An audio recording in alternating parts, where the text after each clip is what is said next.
This is the main event of the evening.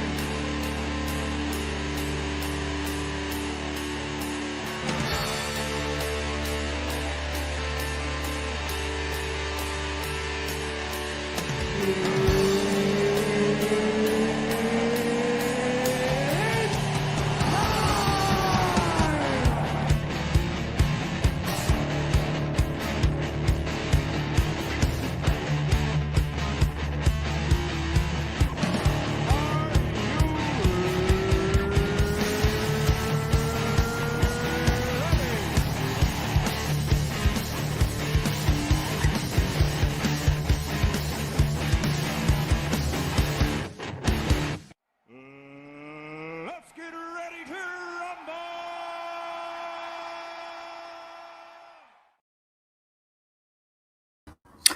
Good afternoon, good evening, good morning, whatever the case may be. Welcome to Drawn and Quartered. Nobody's here but me and the girls. Girls. Hi! Where'd everybody else go? Kevin's phone is out. Oh. Jeff said he couldn't make it. Matt said he'd be late. Elliot hasn't responded. I didn't hear anything from Alan. And Terry, our special guest tonight, will be rolling in a bit, I guess. Okay. So maybe Matt, and then Terry, and then. So you know what? Why don't we just this is gonna be me cheating. Why don't I just work on? I was going to suggest it. I didn't want to, just tease Right. you. So we're gonna do Savage Land because I did a couple of. I did Rogue and I did. There's Psylocke. No. Rogue. The standard Savage Land duo is Rogue and Storm. Oh, okay. Right. And so then I did Psylocke, just for grins, and then that sold immediately. Okay. So that one's not available. I started working on the Savage Land Phoenix, Gorgeous. and Jiminy is giving me crap because I have her hair in a freaking Dutch braid. Even though her hair is in a Dutch braid too. Jason's like, no, don't put her hair like that. I'm like, shut up, dude. Shut up, dude. Oh, and also I have a Christmas sale on my Instagram right now. Actually, it's on my website, micahsmellerart.com, if you want to get any Injustice page. Yeah. Like any Injustice page, except for, with rare exception. Like splash pages, and then there's a couple of key scenes that I'm not going to sell. Just hold on to. Yeah, absolutely. Yeah, but other than that, $500 out the door. So that's been nice past few days. So yeah, I'm gonna do that. You girls can do anything you want. Yay! I was gonna do a Wonder Woman, Savage Land Wonder Woman, but it's not. It's not a. There's not a lot of heads. Oh my gosh! I may actually. Hi, Alan. Other people started showing up. Yeah. Course it's correction. okay. You can work on Phoenix if you want. Right. I almost didn't come in. I'm feeling a little under the weather. So no, I'm so if sorry. I seem a little quiet, you know what's up. Yeah. I feel like a lot of people are getting a Christmas bug. That's not it's going around my house. Yeah, my wife is having issues too, so that's why I quit earlier. I was doing a whatnot earlier and I quit to go make dinner. Okay, well that's good. I made a lovely beef stroganoff that's just simmering on the. Ooh, wait, does beef stroganoff have pasta? I don't want to hear about it. Oh, sorry. It's just rich beef sauce. I love it too, but not right now. I'm so sorry. Well, hopefully it'll be, mostly over by the time Christmas Eve rolls around. Yeah, I hope it's just a bug. Yeah. Just a little bug. Just a little bug. They can get that out of its system. So are you going to be drawing, Alan? Yeah, I'll draw. Let's go. Ladies and gentlemen of the jury, a very special guest who has not been here in a long time. One might say in a coon's age. That's a Very term I've never heard before. You know what about A dog's age, a coon's age. Hey, it all works out. I think it's one of those Okay, things so where that saying existed prior to that being a slur, and it was because raccoons were suspected of having extraordinarily long lives. obviously, if you got to explain it, that's what makes it racist. If you let it roll, just let it roll, and you're good to go. But if you got to be like, oh, so what I meant by vanilla ice was the ice cream. Like, no, just let it roll. just let it stand. It's all good. Let it flow. Let yourself go. Terry Huddleston, ladies and gentlemen.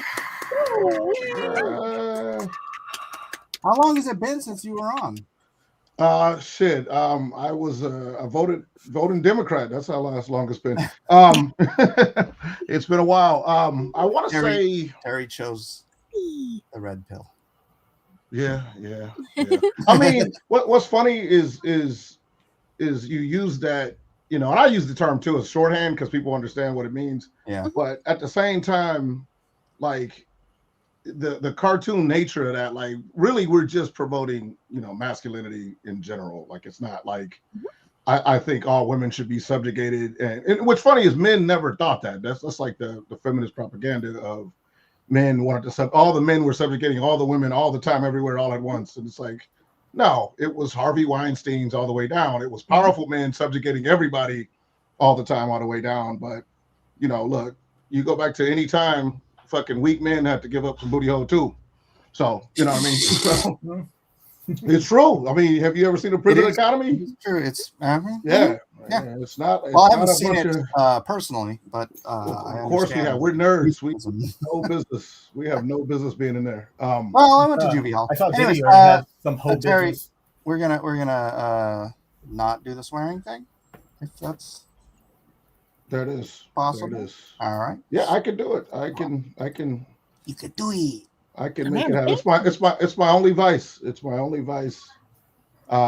I'm pretty square most of the time, but something about cussing makes my teeth white. But I will basically go PG-13. Rock and roll. What's up? Comic artist says he hasn't watched Miller in a while. It must be nice to see you still going. Well, what's up, dude? Did you see me over on Cecil's chat? Is that why you popped over here? I was over on Cecil's chat for the first time in a very long time. Yeah. Anyways, so you guys want to do the whole competition thing, or can I just work on my thing? Oh, I was just gonna work on my thing anyway. Let's work on your thing night, Savage Land. Work on your thing night. Let's go. All right, I'm gonna be coloring this one. Which will be good because I never actually get to the coloring right on Drawn and Quartered, and it's like I feel like some people could benefit. You want to see some of the stuff I'm doing, Terry? So I'm on Whatnot a lot. I told you already, right? So I'll be doing stuff like this, full color sketch covers. Yeah, that's cool. So commissions like this. Oh, that came out wild. Is that one already spoken for, or is it still? It is not. It's in my store. Really? Okay. Yeah. This is my last geisha that I've done. Hasn't sold yet, so I'm not doing another one. That's cute, though. That's what I've been doing. Very, very cool concept. All markers. I mean, markers and brush, obviously.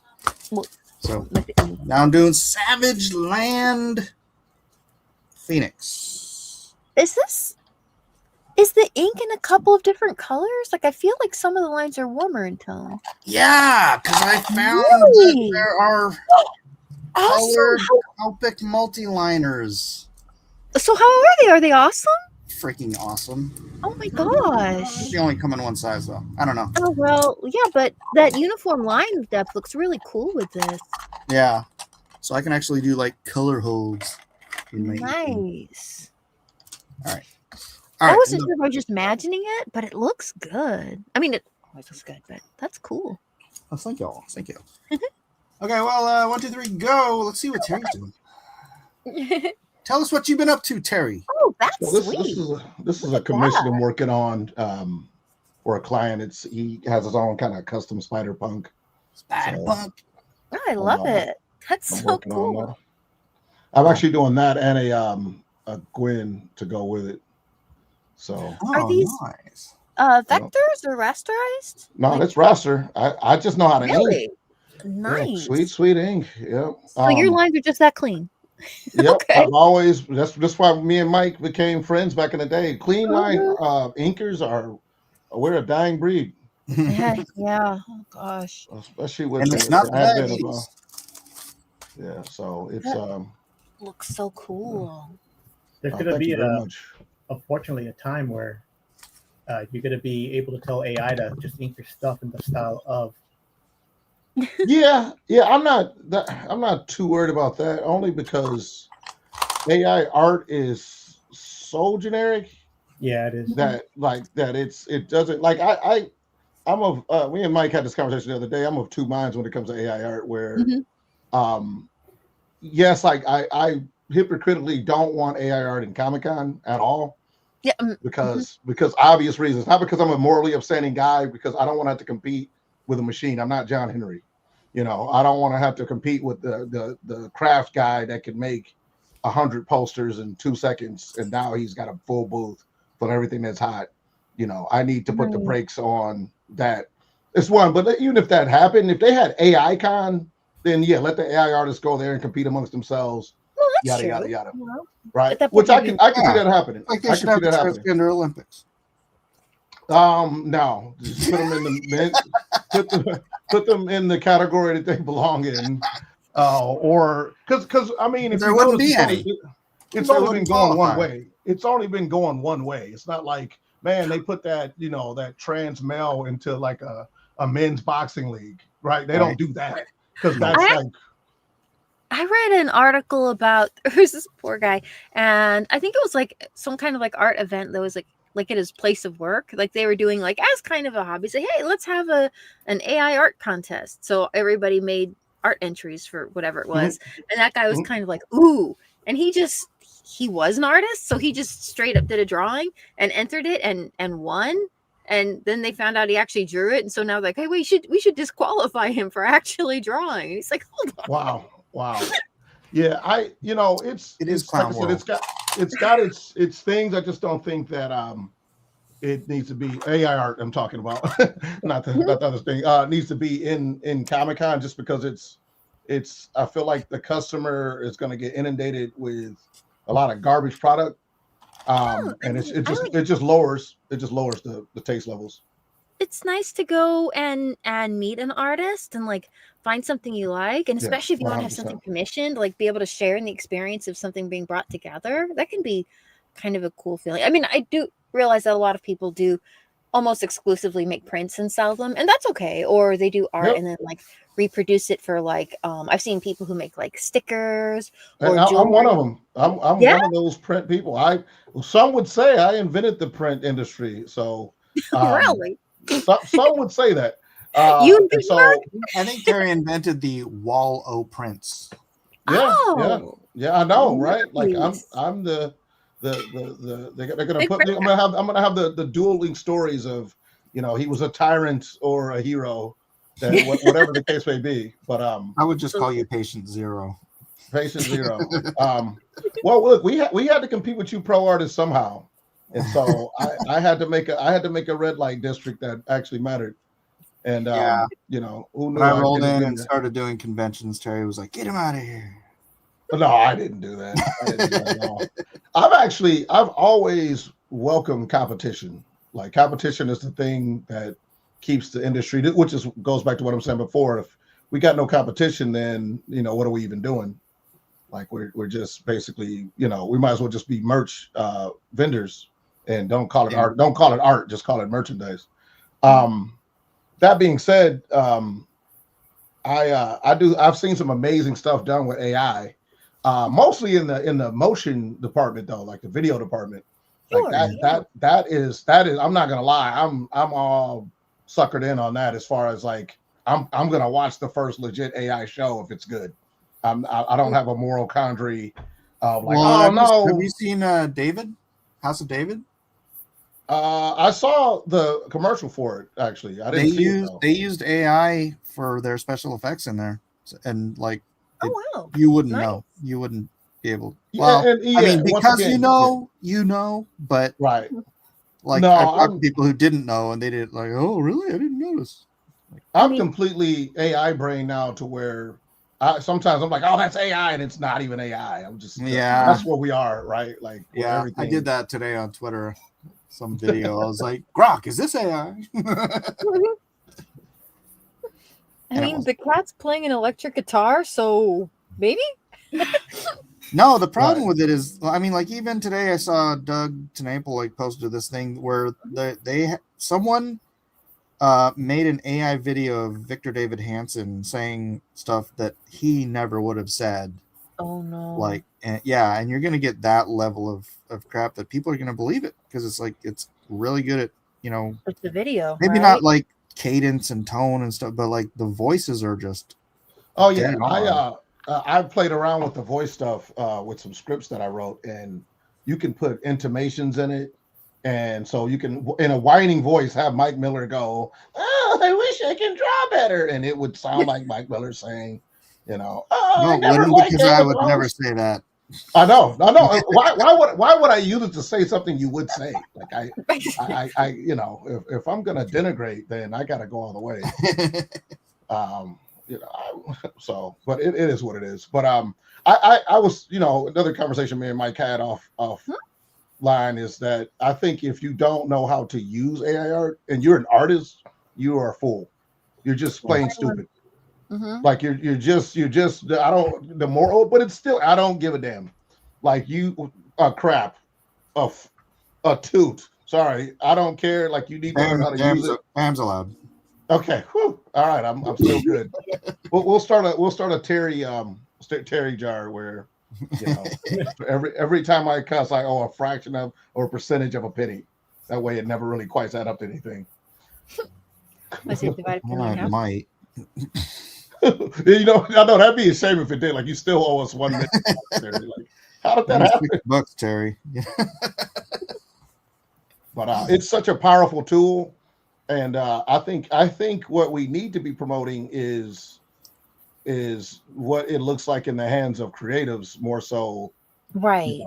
Not necessarily like despite like you should let normies have it, but I No, feel like it's I feel like all the artists kind of like instantly because of the terrible naming convention of calling it AI art. Because when it was called the remember that Russian app that aged you up, everybody jumped on that. It was so fun. That was AI, right? Yeah. That was AI, right? Well, we did not care until they called it AI art, and then everybody Then it was a thing. Yeah. everybody got up in arms. And I think just like the hypochondriacs they are, they overdid their protest. But also they did it online, which is the thing that makes AI art more powerful because it feeds off of algorithms. Duh. So like it's just funny that the thing that people hate the most, which is capitalism and corporations and all that, they enrich. Like capitalism is so magnificent that it's able to sell you back anti-capitalism as a product. Like that's crazy. like when you got like We'll buy Apple it, we'll TV. When you got Apple TV and Amazon doing like anti-capitalist shows like Severance and whatever, you're like, what? Really? Well, yeah, they put out exactly like what, but you guys are the huh? Yeah, it's like that. You always see that meme of the screw capitalism on the back of a computer, on the back of an Apple computer, right? There you go. Perfect. Yeah, It's like they're trying to, Apple was trying to give you, good freedom fighting tips against fighting the man. It's like, shut up. Yeah, you are the man. I think that in House of Rock, I think the hero was saying like, yeah, the man had everything, but the man didn't have rock. And then the man made MTV, and then the man had rock. That was pretty funny. No, that's correct. And now we all hate MTV. I don't think they Well, use because it MTV doesn't have rock on it anymore. No, they Yeah. don't. They couldn't. I'm not gonna lie. I'm gonna throw me and Mike under the bus. But we're old enough to remember the impact of MTV, and it was like a new medium. Yeah. Yes, it was. Music it- videos. I mean, it's easy to go music video, but that stuff, I almost said the cuss word. I stopped myself. That stuff like really changed the culture. Like we went from having to catch it on the radio whenever it came out to now the video. The video was such a like, oh my God, I gotta go watch the video. You remember recording songs off the radio? Yes, yeah, I remember recording videos where you like, oh, we got the video because they would do like a countdown, the new Michael Jackson video, and 2, 3, 2. And It will only be on every hour. Right. There you Right. Yeah. We didn't know. I do kind of miss. Yeah, go ahead. Oh, just sorry. Someone mentioned that MTV was like the original social media because everyone saw it and we all talked about it. Sure. I can see that. That's how we all connected. Well, television in general kind of was the water cooler thing where Terry, That's this is Jason Jiminy. He's older than us. there it is. There it He is. remembers. But I'm young at heart. May I ask by how much? Well, how old are you? I'm 47. Oh, heck. You're a He child. remembers when TVs turned into color. I'm Oh, 55. wow. Oh no, you're no. So look, here's the thing about Gen X. Like there's really nothing that changes from I'd say boomers all the way up to anybody born in 2005. Like we literally had the same everything. And so yeah. Did you get whoopings? Yeah, black. you did. I'm black. Did We you- all did. There you go. Did you have to play outside till the lights came on? Yes, you did. Like No, I stayed nothing. inside all day. Yeah, you know you didn't. There ain't no dang way. Unless I did. there ain't no you look once again. See, you got indoor privilege. Then I didn't get to stay indoor at all. No, my parents just got tired of trying to drag me outside. It's funny because when we were kids, my brother and sister played outside, and when we moved when I was 8, some of my neighbors didn't even know they had a third kid because I never went outside. Wow, you was that kid. Yeah. You was that. Yeah, I get it. Look, I'm an introvert as well, but I still had to go outside. Like so, I kind of got brute force acclimated to peopling at a very young age. But look, you don't get to be an artist, especially a comic artist, without having some really maladapted indoor kid psychology. Thanks. No, it's true. Like, how do you get good at drawing, but you're like out, getting girls and hanging out and dance? No, you're at home drawing and you're on the paper because we get the dopamine hit from finishing stuff. So yeah, it's I tell young or parents of young kids this all the time at Comic-Con that and I break down their kid. They're like, oh my God, how do you know? I'm like, because you don't get to be an artist unless you're kind of a weirdo. Like it goes hand in hand. Like normal people don't want to stay in the house 16 hours a day drawing stuff. That's how you get good at it. Yes, we do. Exactly. No, well, we do, but once again, we're like the X-Men here right now. So we just got different types of mutant powers. Yeah. Yeah. We're not like the Muggles. No, we're not. It's true. It is a very Harry Potter type thing where, like, to be a creative of any type, you try to resist it. You try to be humble, but the older you get, the less you care. You're like, yeah, I'm better than you. I'm sorry. Oh. Like you just got laid off of your job again. Like, that sucks. I draw men in tights for a living. Like, I'm so sorry about it. Because if you think about it, and look, here's why I say we got to get our revenge. And once again, you're 55. You're 55. You remember when they told us artists we weren't, what? No, he's 59, right, Jimmy? 59? No. One Oh, day, you're hopefully. 60? I hope to reach that one day. Wait, But you're not 55. You're not only a year older than me. Yes, I am. Really? Yes. Why do you Both of seem you- so I old? both just of seem you- more mature, Mike. No, There not it is. mature. oh wow, whoa. Oh, More see now? yeah, there look, you go. But both of you got the speech about how you should give up art and go get a real job and you're never gonna get anywhere. We all got that. We didn't get that Oh, yeah. support the millennials got with art. They got Right. Actually, I got the opposite. What is I wrong think with you? What is? That's blame my parents. I wanted to go into engineering. My parents says, don't waste your time. Are Stick you to art. The only serious? thing you're good at. My dad no, wanted me to get no, into that's engineering. smart. Your parents were smart. Your parents were 100% correct. Of course, I didn't Um, listen to them. But now I came back. You rebelled. I rebelled I against you. realized Like, they were right. you're like a reverse Forrest Gump. that Where wasn't- you did everything backwards. Like, Yeah, nope, I pretty didn't much. experience that at all. I actually stayed indoors and succeeded. I blew up the Death Star and became a Jedi by not going anywhere. Like, Hey, it's the easy route. hey, it's an archetype for a reason. So you Funny. win. You Sorry, I'm win. still baffled that Jason's only a year older than me. What? You should. You think I was Jeff Potts' age? Oh, that's mean. Why'd you say that, Mike? I'm just saying, dude. You just, Why'd you laugh at that, Mike? you come off as terrible. It's yeah. awful. old. Wow. What? No, Mike, you're definitely the grumpiest one in this. He group, man. is. Come on. I'm not grumpy. I call him Scrooge McMiller. What? Here's another commission I'm working on. Oh, that's pretty. Wow. Anybody that? Nice. Oh, cool. Who is that? Yeah, she's from a Vigia game, as they'd say in your nomenclature. Oh, Shadowheart, Baldur's Gate 3. Oh, wow. Yeah, if any, I don't know if you guys are cross-contaminated nerds where you play games and you draw, but I am. So That's very cool. Used you to. know, Ain't got time for that no more. man, you gotta play a little bit of video games, man. Well, you might like Dispatch. Dispatch. So Oh, no. it's funny that you say that. Check this out. Oh no, that's amazing!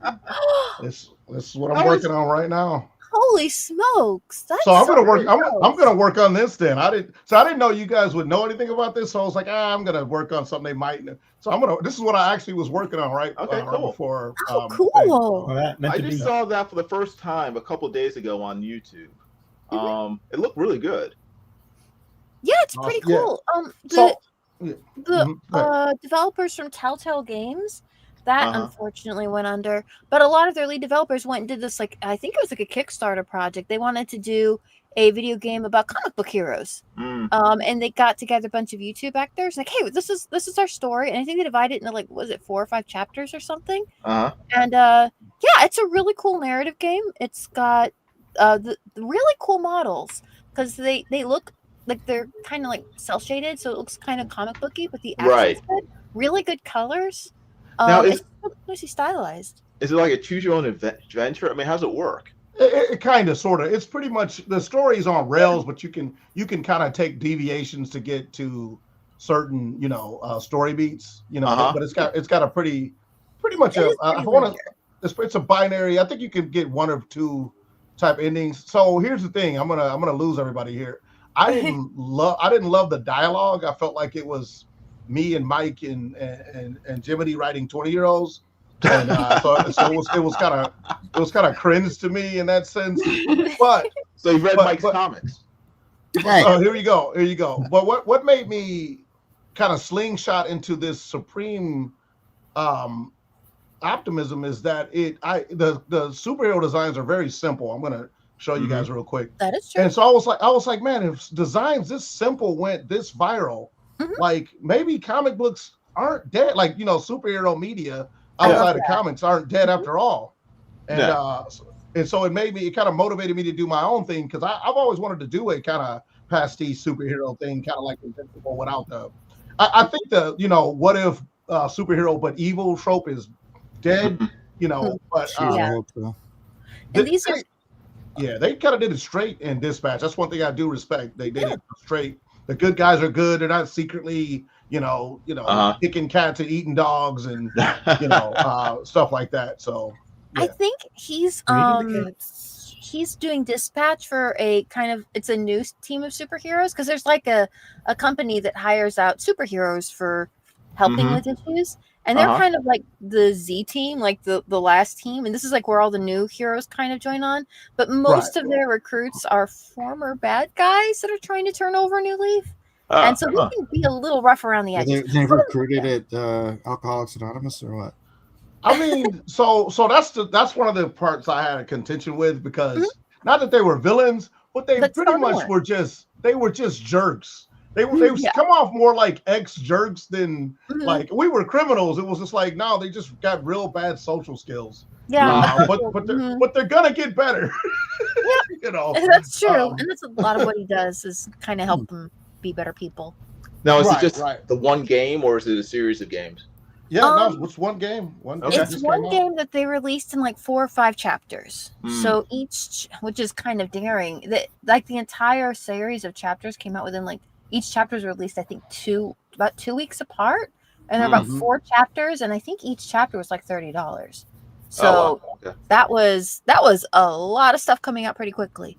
But That's What pretty platform dumb. is it on? it's currently on Steam, Steam. although they are working on a Nintendo Switch version. Okay. Yeah, but it actually organically grew in virality, which you don't really see much nowadays. Right. Where it kind of was a flop at first, but then slowly over time, like as the chapters came out, like organic word of mouth was like, you got to play this game, you got to play this game, you got to play this Right. game.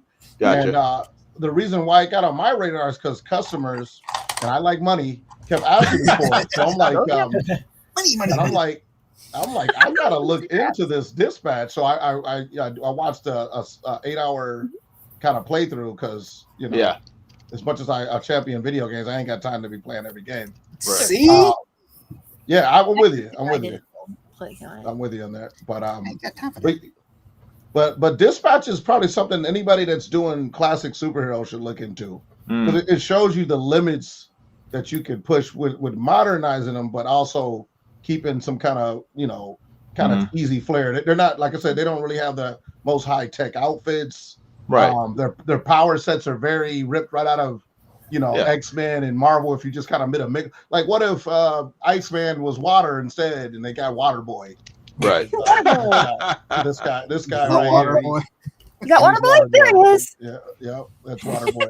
Hi, This is Invisigirl. She's pretty much if you took Gambit and Sue Storm and combined her together. It's Okay. like, Yep. ooh, should we trust her or not? I can't stand her. I think she's a pure Yeah. red flag. Once again, because She I'm is up walking there. red flag. I'm up there in age, so I'm like, there's no way I would be like, oh my god, that's sexy that she's spying on me while I undress. Wow. but there's that. She's the one because I like muscle mommies. Like they kind of made her into like the perfect girl, and you're waiting for her to be secretly evil. It never happens. No. Okay. It's just Cool. no. Her only flaw is that she's perfect and adorable. Mm. So there you go. I don't even like white girls like that, and I still would have went for her. So there you go. Like, look, you do a race swap. I'm in there with the bronze bomber instead of the blonde bomber. But hey, it is what it is. This guy is voiced by Aaron Paul, so Pinkman from Breaking Bad. Oh. That definitely didn't hurt things as far as getting some street cred. This guy is Jacksepticeye. I Okay. can't remember. I think this guy. This is something Gravy or something. Some guy. My daughter knew all the characters.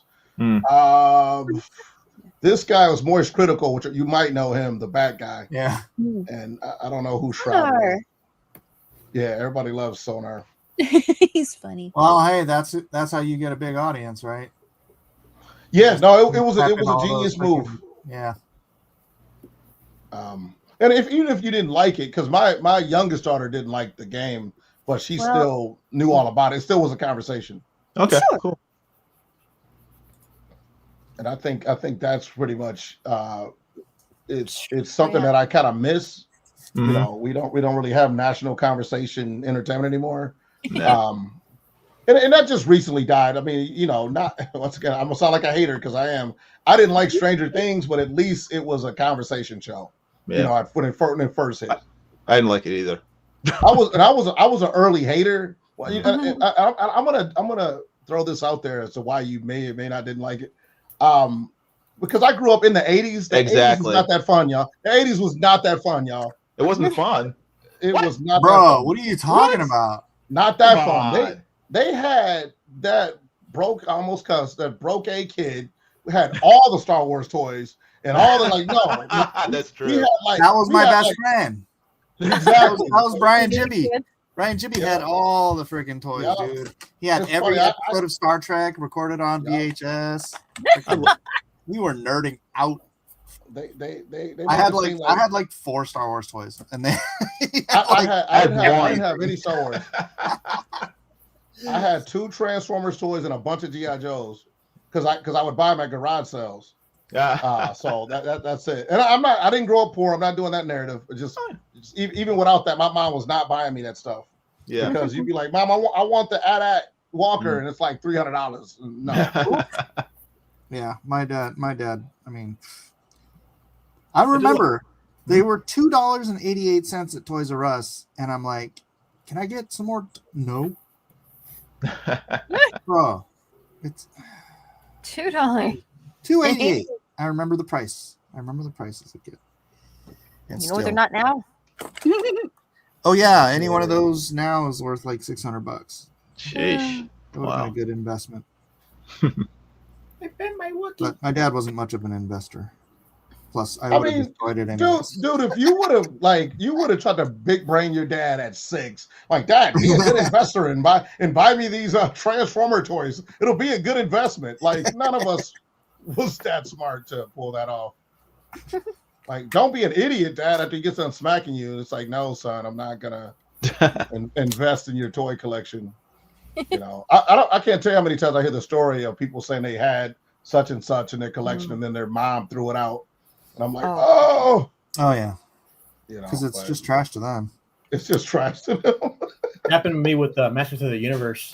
A neighbor kid, he's getting older, and he gave me all his collection. I was like the next door little kid. He Yeah. gave me his whole collection for free, man. I had like Castle Grayskull, a bunch of Skeletors, everything. And yeah, when it was time to move, my grandparents, who basically raised me, they're like, you don't need these. They're just Grandma, no. See, yeah. I we didn't have- find we- out till where you got to our destination that they got rid of them. You know, that's how they did no. it. They did me dirty.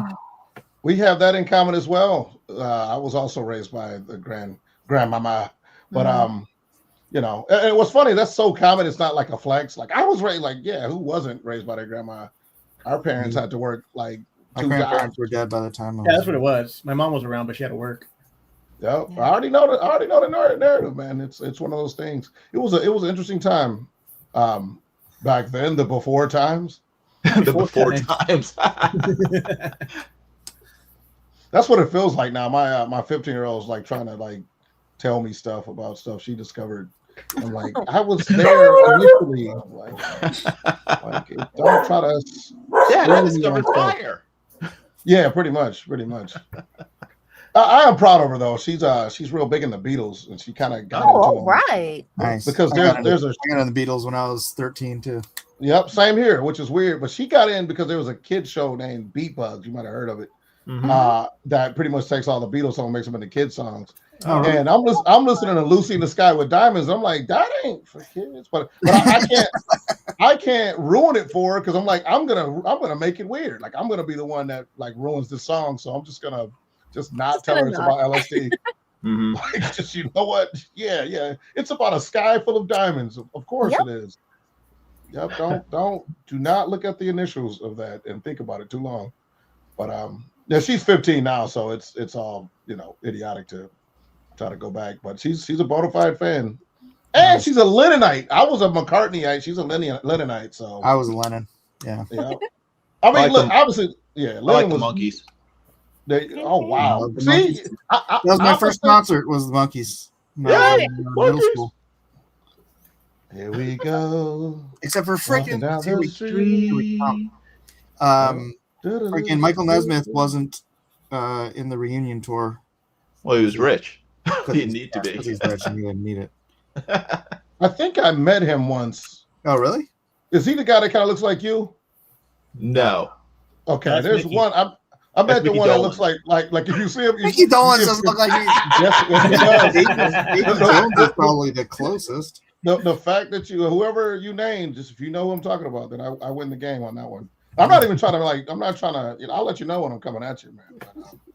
But, I met him. This was like damn near 15 years ago. So, just Was he to short? age him by that much. Yeah, he was short. Yeah, David Yeah, Jones. it's David Jones. I was so Okay. bummed when he died.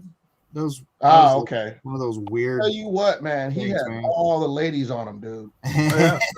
Like for real. Like I mean, all those older milfy ladies, they were all over him. Wow. Because he was at the party. It was at Pittsburgh Comic Con. He was there as a guest, and And wow, I was like, that dude still got it. And I was like still young and sexy. I got nothing going on. So he won the game when it comes to that. There are a lot of mustaches in this game.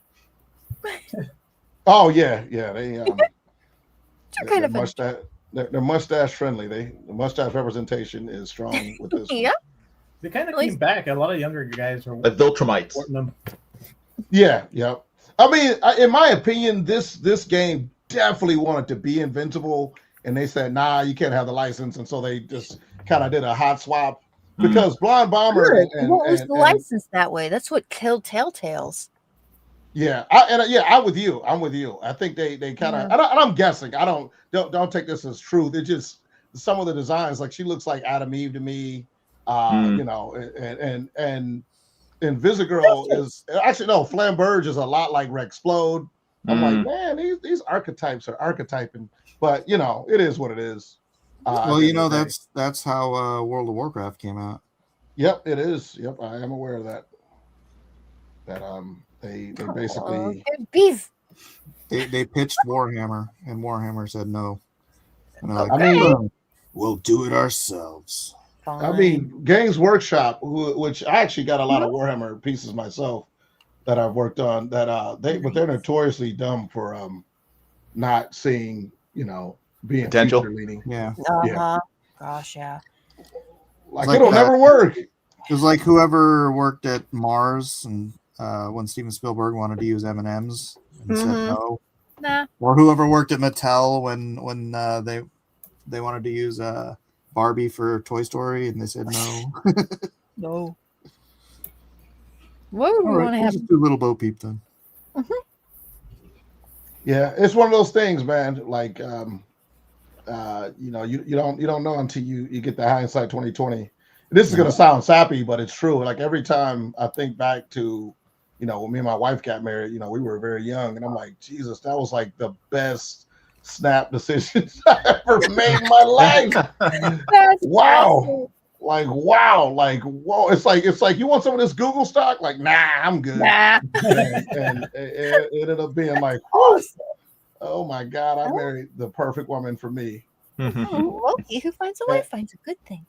Well, that is true. That is the saying, and I've always used that quote. And obviously, I think the reason why that gets muddled in today's age is because people are sifting through an infinite number of Lego blocks, and if you once again, I feel like people talk about all the privileges, but I feel like the biggest privilege is pre-internet privilege, because everything was local to you. Like you couldn't. I'm not gonna meet a girl in Germany, you know. Right.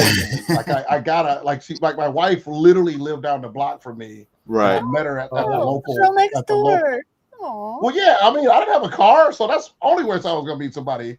And back then we had, you know, localized high school too, so you couldn't be going to a different high school than that was in your neighborhood. So everybody knew everybody. Everybody vetted everybody. Like, oh, I know him, I know her. And so it had all these kind of built-in logistical guardrails that we take for granted now. Well, Right. then, but now it's. Did you not have busing? Well, we did, but my mom just always went to schools that were in walking distance, so I never got to catch the bus. No, Unless I mean, took well, the I'm in city bus. California, so we had busing. They would bus, you know, because I was in Silicon Valley, so it was a predominantly white/Asian area. So Mhm. they would bus kids in from like 15 miles away to Right. to kind of put the chocolate chips in the ice cream. Yeah, I mean, you know, you got to mix it up with the peanut butter and the jelly. Yeah. And what you don't want to be is a raisin in a mayonnaise jar. You don't want to be that. But we this is one of the perks of living in the Midwest is that we get everything last. So yeah, they do that now, but they didn't start doing that for a long time. So schools were pretty expensive. safe. Homogeneous. I mean, yeah. I mean, there's that. I mean, I actually went to a pretty, mixed school of, I'd say like white kids and black kids. And then later when I got in high school, like Like I remember first seeing Mexican kids at school. That like that was like once again I'm in Indiana, so we're in the interior, so they're gonna get here last. They're gonna get to you guys first on the coast. They're gonna get to us last. So I just distinctly remember, like, we're young boys. We're hopped up on testosterone. Like, hey, it's this new batch of girls that look different than the other girls. They didn't want nothing to do with us, man. We never had a shot with the first gen Mexican girls were super Catholic. So that was never going down the way we thought it was going down. So I thought that was always funny to see that. And then I remember getting, I think we got the Chinese exchange students for the first time too. It was like 12 of them, and obviously they stuck together in an enclave, because why the hell wouldn't they? Because who the hell speaks Chinese in 1994? So I remember that was always interesting too. They didn't learn English while they were there? I thought that was the point of being a foreign exchange student. I think we took 12 of theirs and they took 12 of ours. So what's funny? That's how that worked. 1994, you mentioned. It was 1995 or 96. Me and my wife actually had an exchange student. We hosted an exchange student, and we were like 22, 24 years old. And we applied for it, and then they're like, aren't you a little young to be hosting a 17-year-old exchange student? I'm like, I don't know. You tell me. I know, right? And then they're like, yeah, you guys are too. And then they called us back and they're like, yeah, we don't have enough people. You want to? I want to say, yeah, nobody wanted to do it. Nobody wanted to do it. How was the kid? Oh, she was good. She's Japanese. So okay. Yeah, no problem at all. Yeah. Well, not that I spoke Japanese, but wasn't like the kid from 16 Candles or anything, right? Not Long Duck Dong, no. Dang. There it is. It's funny. I'm like, do they still even do stuff like that anymore?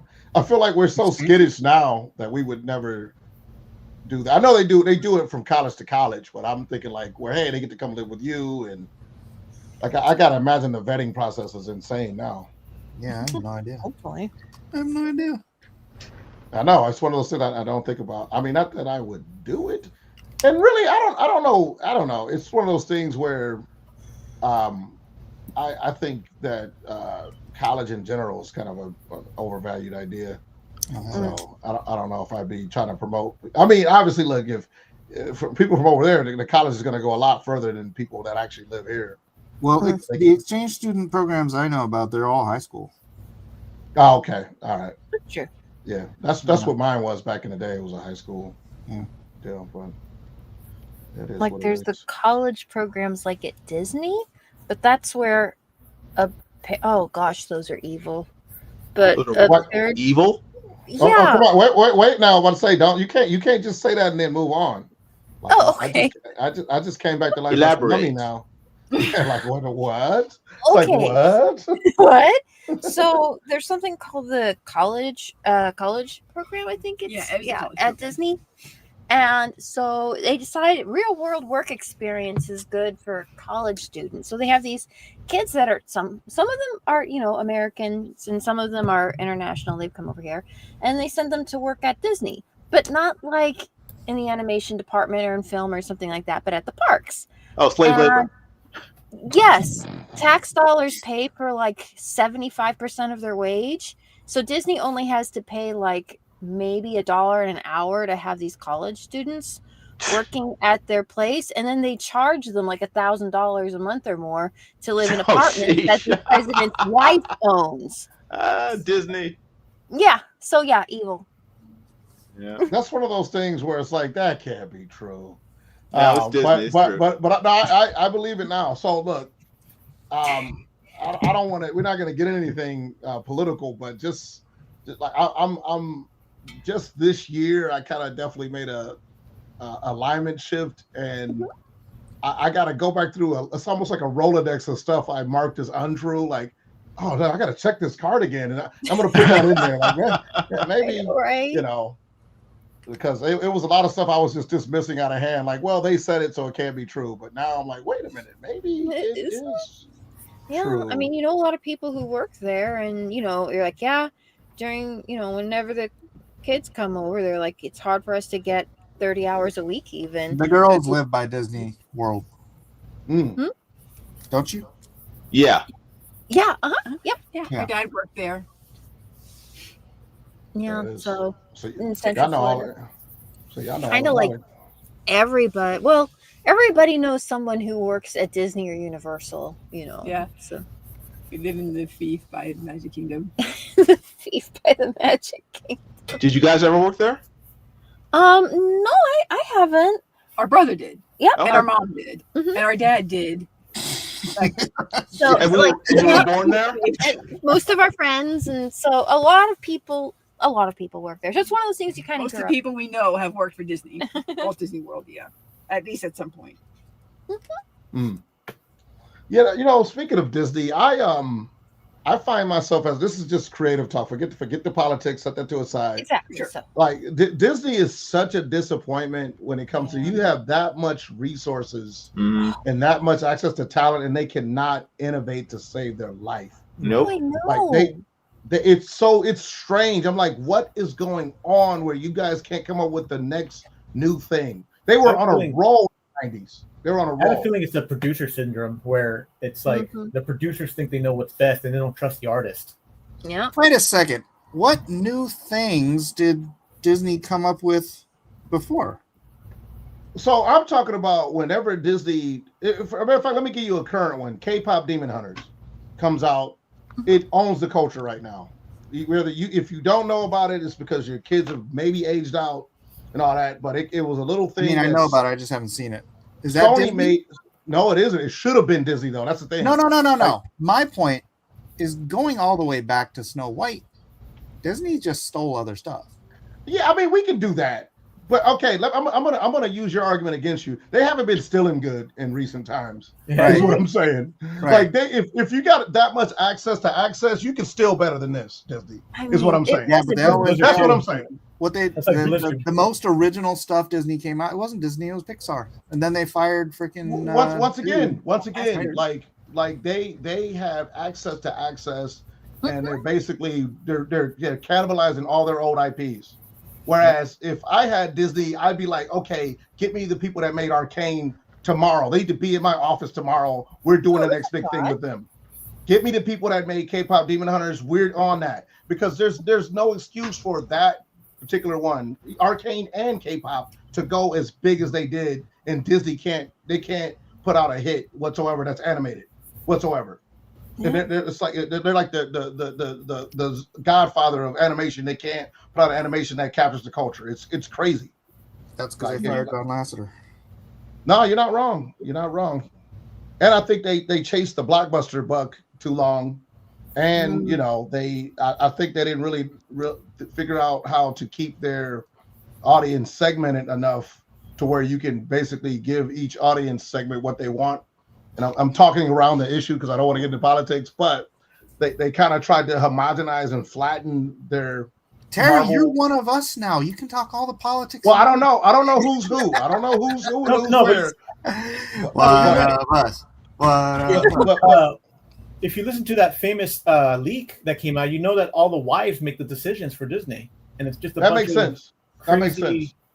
That makes sense. Crazy That's one of liberal those chicks that things- live in LA. That's They one don't of those know anything. things. Even if it isn't true, the evidence still leans that way. And really, like, once again, I'll still try to temper myself. It's my first time back, so I don't want to leave a bad taste in anybody's mouth. But it's obvious now. Thank goodness. I love when stuff is obvious, so I don't have to debate it.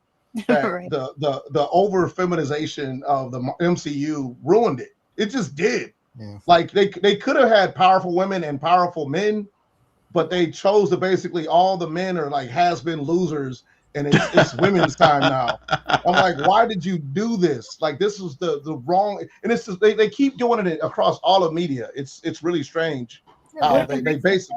Characters. Which one?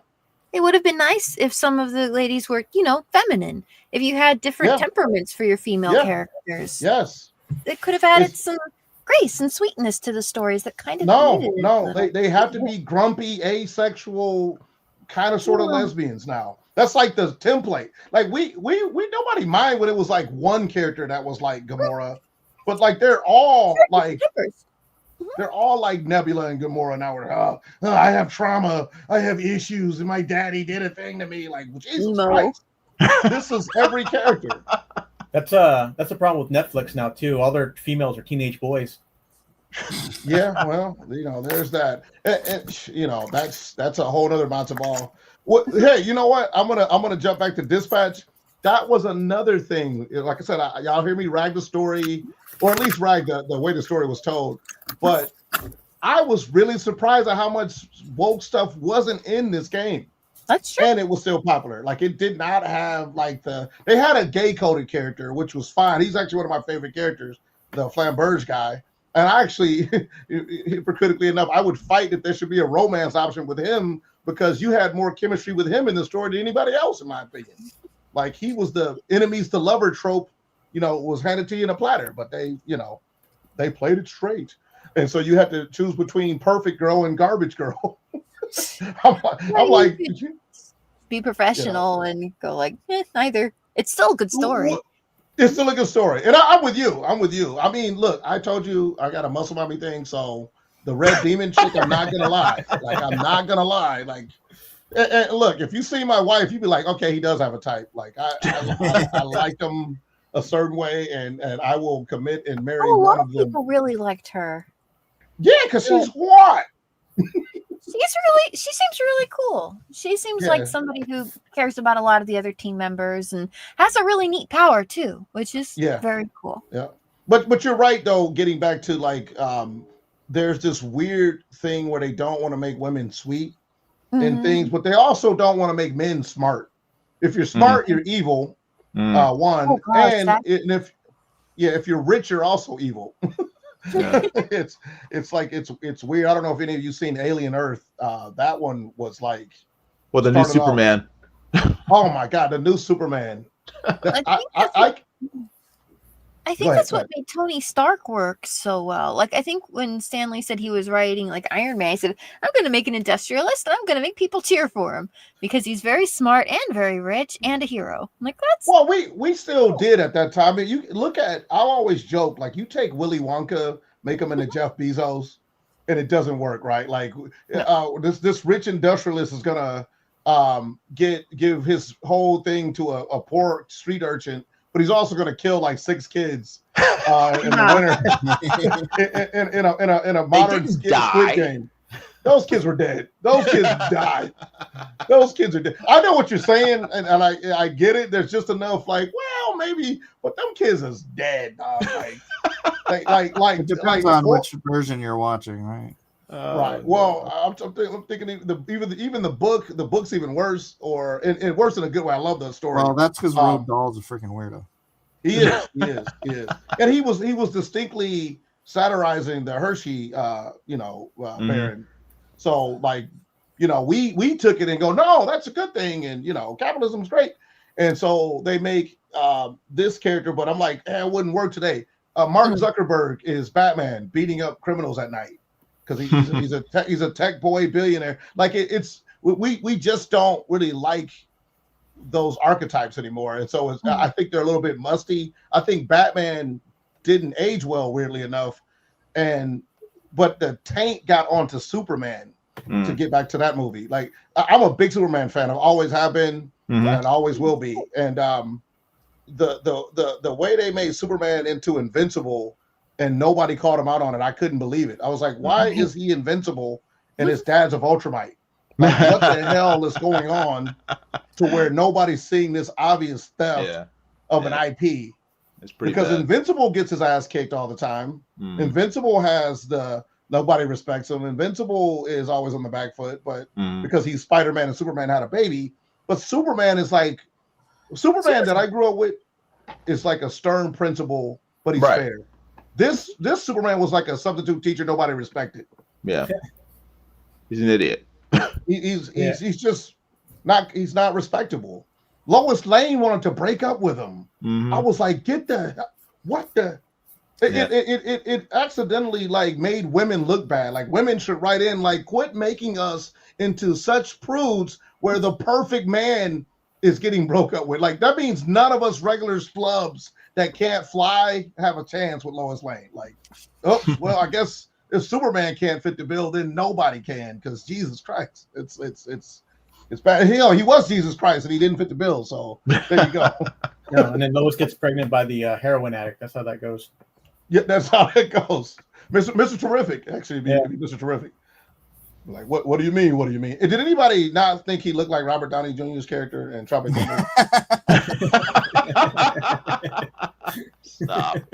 I'm just throwing that out there. Hopefully I ruined it for you where you're like, damn it, I can't unsee it now. Yeah, no, that movie had what I call the Plankton syndrome, where Plankton comes up with crazy inventions to steal Krabby Patties, where he could just sell his inventions. Like Lex Luthor, you came up with a pocket dimension. You're done, bro. It's over for like whatever you're trying to do. Like you don't need to do more than this. It's like, no, I gotta get rid of Superman because I'm the evil McBad guy. I thought the Lex Luthor in that movie was actually the weakest link. Of course he was. And I don't know if you put yourself through watching Peacemaker season 2. I refused to. It was terrible. Out of all the things to refuse, I can't even tell you to hate watch it. It's really like James Gunn is just unhinged in that. And I almost felt like it was a little bit perverse because he bait and switches you with Superman. Like, look how, wholesome he is. Right. And then he puts characters from that in Peacemaker season 2. So if you're a dumb kid like I was back in the day, I'm like, oh, I'm going to watch this thing that's got the thing from the thing that I like in it. And it's orgies and it's just complete debauchery.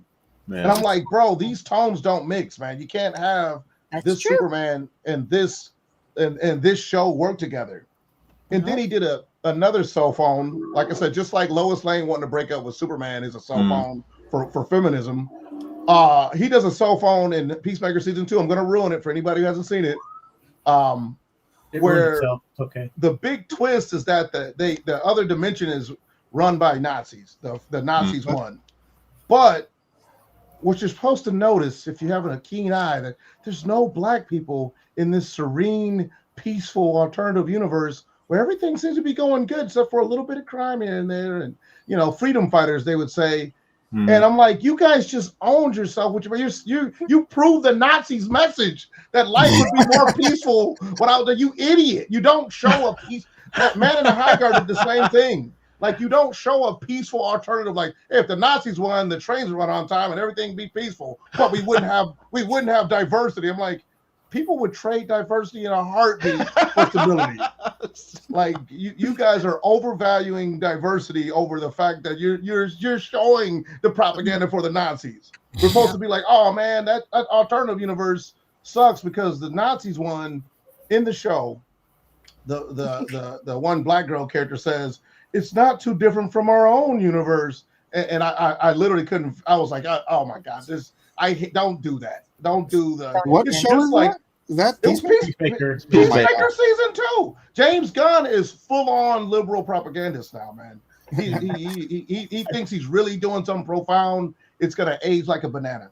I wonder if Tom King influenced a lot of this stuff too. Like, I read that Tom King was on helping him out doing stuff. Yeah, I mean, Supergirl looks like a mess. Once again, there's your sweet demure character in Supergirl. She's so sweet, and oh man, she's a hard drinking slob. Blatant ripoff of True Grit. Well, yeah, for sure. I mean, I guess that's what the story was based on anyway. But I think it's a ripoff of a ripoff because she's so easily Star-Lord coded. Right. The beginning of Guardians 3, he's in a bar drinking, and it's like, James Gunn, get a different thing to do. I know he's not directing. I was talking with my uncle about it. We're saying, oh, he's Guardians just doing of the Galaxy, for like the only really good things he's ever done. Yeah, for me, the second one's like my favorite one, just because I'm a Kurt Russell fan. So, I'm always gonna, but I gotta weigh it different. Yeah, just to be the devil's advocate here. I actually understood when I saw that the commercial for it, I was like, well, that makes sense actually, because I'd never even thought about it before. But this is a girl who would be like serious PTSD because she See, watched that's her just entire freaking planet and all of her family and everybody explode in front of Sure. her freaking face. sure. I But never- I that never she even doesn't have the thought- It's like, gravitas for it. Wait a There's, minute. there's no gravity behind it. I'm traumatized because my planet blew up. I'm like, no, I'm not seeing it. Like, had they contrasted her with Superman in their first movie, that could have worked. But like this is just like, oh, she's gonna be a slob, and then at the end she's gonna be like, you know what, I want to save people now. But Yeah, I don't think it's gonna be that's gonna be the another arc. movie after this. Like, Nope. this Well, seems no, like- he's getting the boot, right? So Netflix What? got bought Let's by confirm. Warner Brothers, and they want him out. Really? Yeah, I didn't know. I don't know about that for sure. I'm not saying I'm not against it because That's why he's pushing it out so hard right now, because after the deal, if you didn't notice, that makes sense. That makes Oh, sense. you didn't? I ate. he's trying to get that movie out as fast as possible. That's his last hurrah. That Supposedly, makes sense. I actually was rooting for him in the beginning. I was like, well, if anybody could save DC, it's this guy. But he proved himself to be very one trick pony. He's one trick pony, yeah. I mean, I saw that one with because that's what he was trying to do. The same formula he was trying to do with Suicide Squad, Mm. and I'm like, but it doesn't work because none of these actors have chemistry. That's a major part.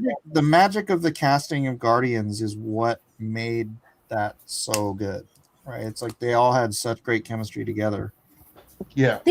They were a really good team that Yeah. came together well. and And I that did not exist in Suicide And if Squad. you're trying to play a character who's like really tormented and is just tries to drink to forget for a while, it would take a really powerful actor to be able to carry that, to be able to be that level of kind of blind to what's going on, but Like that Mickey little Rourke. bit of rage or fear or sadness just underneath it. And then underneath all of that, this little bead of hope that wants to try and help and save others, and doing that internal conflict just through subtle facial actions and ways of carrying oneself. That would kind of Hard. that would be hard. I don't know how many actors would be able to do that in the current I mean, Pedro Pascal has done it too much. Stop Like, it. hey, I'm Oh, gonna gosh. I'm gonna be sad and save a little girl. I'm a dad of a girl. Kind of, they wore that out, so they're like, all right, let's do it again, but with a girl that's in her 20s with a younger Potato child. head. Like, I don't know, and I like that actress. She was pretty good in House of the Dragon. Yeah. Even though I don't love that show, I can't say that she was a detriment to the show. But so I got nothing against her in particular, but the vocal fry was killing me instantly. I'm like, ooh, I don't know if my ears are going to be able to take this. I don't know if her throat will. Like, you might want to. Yeah, it was like, at least you got it. I'm like, Jesus Christ, girl, open your mouth. Like, if you would have got, and I'm wish casting here, and I think I put her in everything because she's one of the few actresses that I feel like that has like a gravitas to her. Mhm. But is also, really attractive. Obviously he's aged out, but Charlize Theron, Furiosa, you're drinking that up with a spoon. Like, yup, hard drinking, depressed. Yup, I'm eating it up with a spoon. She's too old though. Yeah, I know.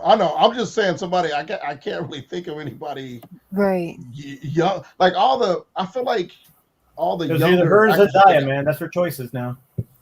Exactly. You beat me to my punchline. There's really not a big slew of like. I do like Mia Goth quite a bit actually as an actress. They should have. You know what they should have gotten? It sounds stupid, but she used to be on Disney Channel. Hell, aren't they all? Right? Wow. Britney Spears. No. Like more recently, like in the 2000s. Are you talking about that blonde from the Zombie High? Because she's everywhere now too. No, the Really trying to blonde push her. girl who played twins. She has a weird name, like Dove Cameron. Oh, never. Yeah, never. I saw Played her. twins She in was in what? Agents of Shield as a bad guy. Yeah, she's a blonde. and she was That's her. really That's good. exactly what I was talking about. Huh? Oh, nice. That's exactly what I was talking about. You got it. Oh, okay. Sorry, she's probably been in more stuff than I know of. But I think she would have been good as Supergirl because she would have been great as Supergirl. Yeah, because she's good at playing sort of messed up people, but she's also. I gotta look this up. What's her name again? Dove Cameron. I bet you though that she has a contract with Disney and she couldn't do a Warner Brothers movie. Maybe that's probably it. Probably has a Disney tattoo on her back. She was like the first thing that popped up. I put in Dove and she was already there. Bam. Yeah. Oh, I would have put somebody like her in Game of Thrones if I could wish cast. She has that otherworldly elven face. Well, me and my wife, good and Mike, I money for want that you one. in on this.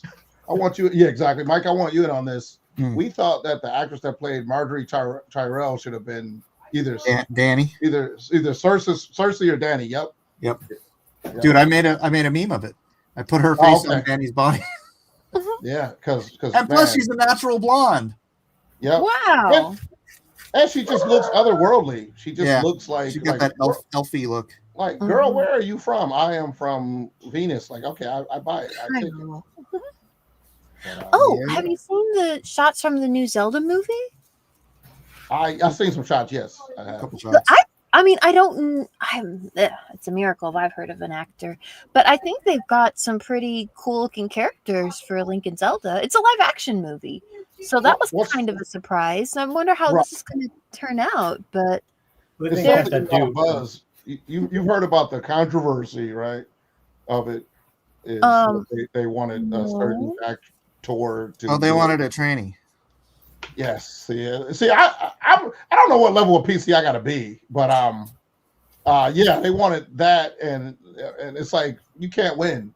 You cannot win, and I'm not going to stop until men stop taking women's jobs that rightfully belong to them. I won't stop fighting. Like it's so weird where we are in the Venn diagram of like causes to fight for. Like, what are we doing again? Like, well, we just really don't like women to do anything. Oh, it's like, wait a minute, am I a feminist now because I don't think they should let men take women's jobs? This is a fourth wave feminism when conservatives are fighting for women's rights.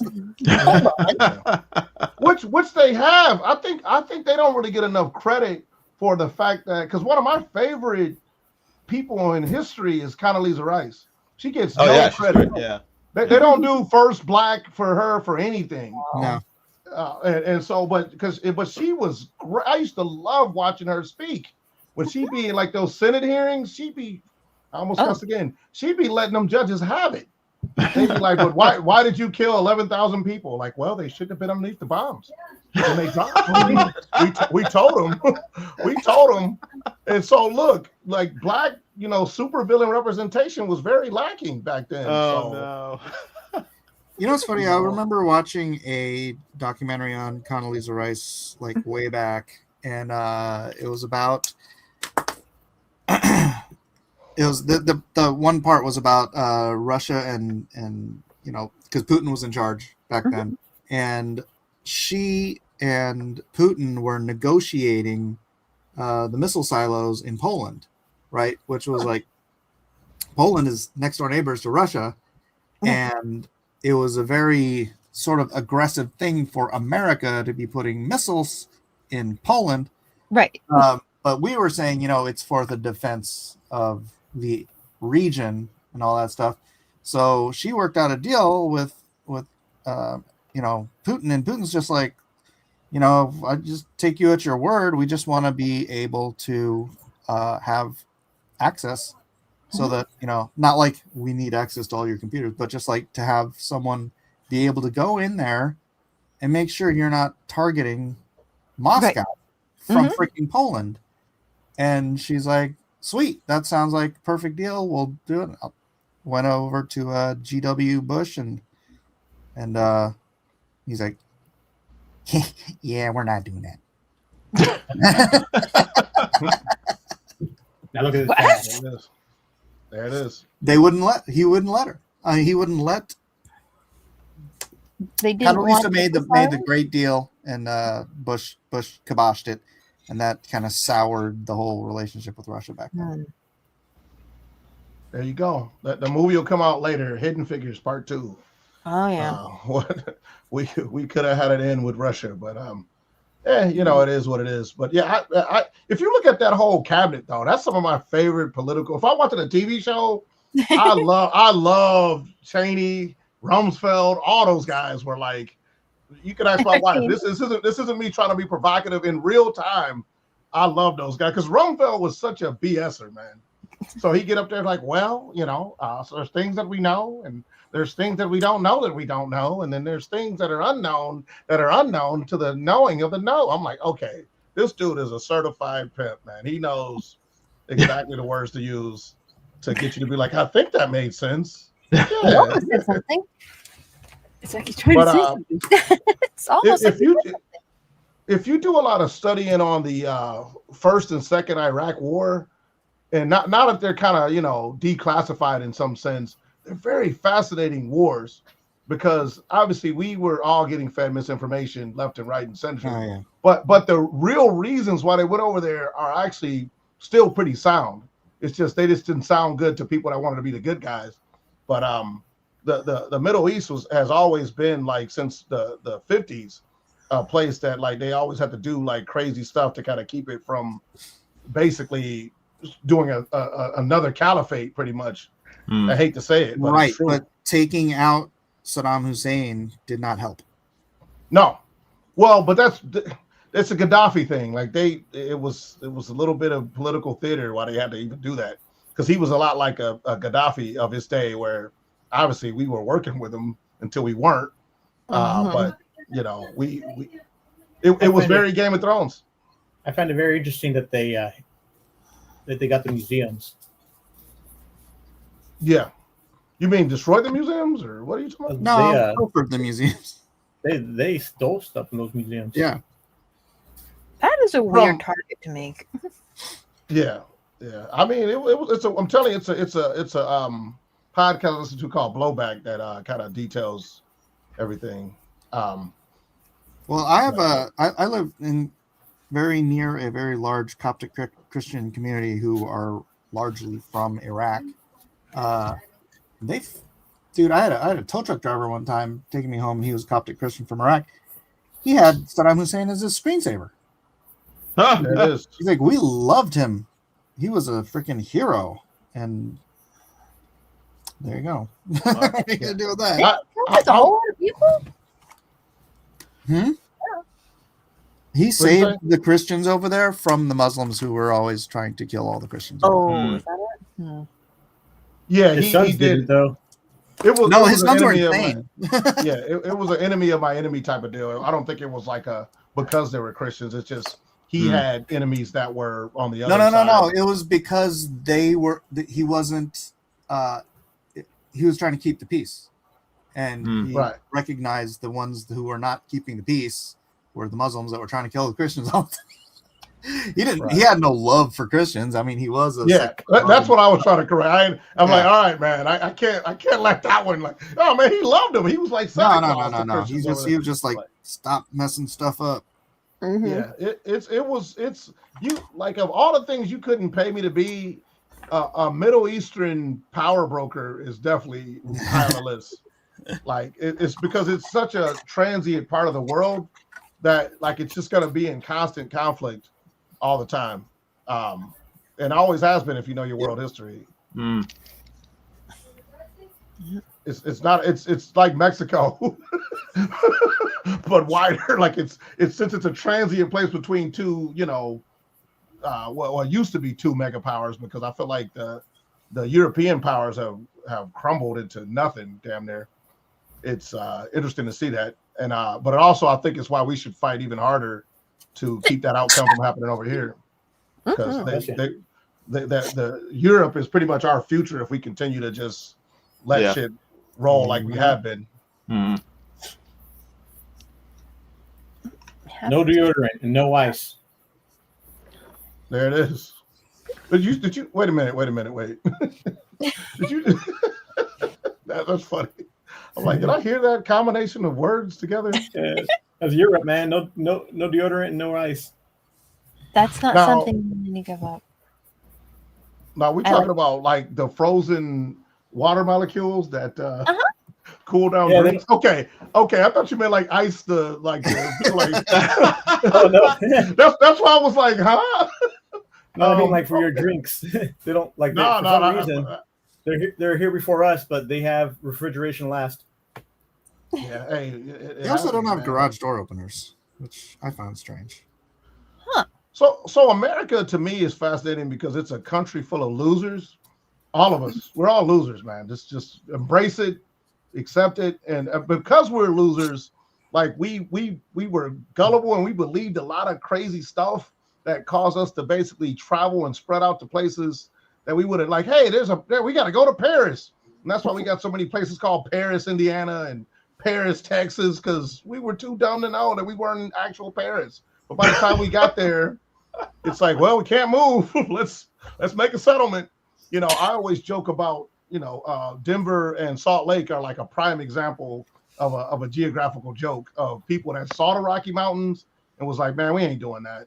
And then and people that got to the other side of the Rocky Mountains was like, yeah, we good, man. We can't go any further. And so you got these two sort of twin cities on either side of the mountain, that totally went different paths, like in an RPG game. Yep. We'll stay here. Yeah, that's funny because in Denver they got halfway up the mountain first. Yeah, they And were then they're like, man, yeah, Nah. we're done. yeah, I'm good, man. Like I it thought could be about some that. gold I thought about here. that too, but I never thought about like Salt Lake City. I always thought about like freaking everyone in Texas, like freaking New I Mexico. mean, Arizona. Texas was a destination spot though, because everybody was with the oil and gold and all that, and Western expansion. Texas is such a fascinating state as well. It literally could have been its own continent, like not continent, its own country. It was. Sure. It's really big. I know it was, but like it's one of those ones you could easily see it being this star-shaped country in the middle of America. It's like we're Texan, but I think we're better off for it though that we got Texas Mhm. than not. I got family in Texas. They act like it's their own country still. I was like, oh yeah, this is Texas. Well, I mean, I feel like what's interesting is that you get people that are extremely individualistic, but let's say they're left leaning, they hate Texas, right? But Texas is extremely individualistic. Like that's what you get when people form a monoculture. And I'm not saying it's a bad thing. I just feel like I think, the left says they're about one thing, but they really want conformity. They want you to flatten yourself into their worldview, or they don't like you for some reason. Yeah. Like they were all, there's that, and look, I've lived on to see when the religious right, they had their Karen moment. Oh yeah, for sure. But they corrected it though. That's the thing. They did something to where people go both sides. But I'm like, nah. One side actually went underground, did their homework, formed some real winning strategies, and came back and won. And one side basically just says, well, we're right, so why do we even have to argue with people that are dumber than us? And this is where we are now. And that pendulum swings, right? So yeah, I mean it already swung, because I mean the who we got now, was birthed out of a not a religious right or the old timey, neoliberal Republicans, but this is a newer breed. It's a tougher, more, dare I say it, ethnic white coalition. I think the left wasn't ready for white people to re-minoritize themselves, but also form a coalition. Minoritized. And also, ironically, we've got more minorities than ever before. Dude, how many fucking effing Viking and Irish and wherever you're from, iconography you see, proudly displayed now. We're just white. Like they re-minoritized themselves, and it gave them power because they get to connect with the culture again and not feel ashamed of themselves, like every other minority group gets to do. Which was something even when I was, steeply deep in the left, I was warning against, like, you guys got to let them be proud of who they are. Now, because slavery happened, I'm like, well, everybody had a turn at the slavery wheel, bro. Like, that's not something we got owned, and why would we want to own that anyway? Like, well, we were the only ones ever been slaves. Like, not true. But also, we think the Egyptians are cool. Like, you know who invented slavery? Probably probably the Egyptians. So, like, you got to pick, you know, who you're going to lionize and who you're going to demonize throughout history. And I think it's unfair to pick a certain point in history and go, hey, this is the original sin, and you guys did this, you did this, so now you get to get disrespected to your face for the rest of your life. I don't see any culture taking that forever. Even if I was a leftist, still, it's just a bad strategy.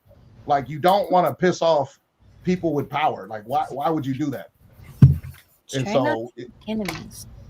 But that's not their whole strategy is like, hey, you see somebody piss them off, and then when a minority group gets put up as a human shield, you know, we'll basically lionize you as martyrs for our cause. You know, which is what happens. Like that, you know, watching all these different micro minority groups crash and burn at the altar of, you know, progressivism was what really ultimately pushed me over the edge, where I'm like, I can't support this stuff anymore.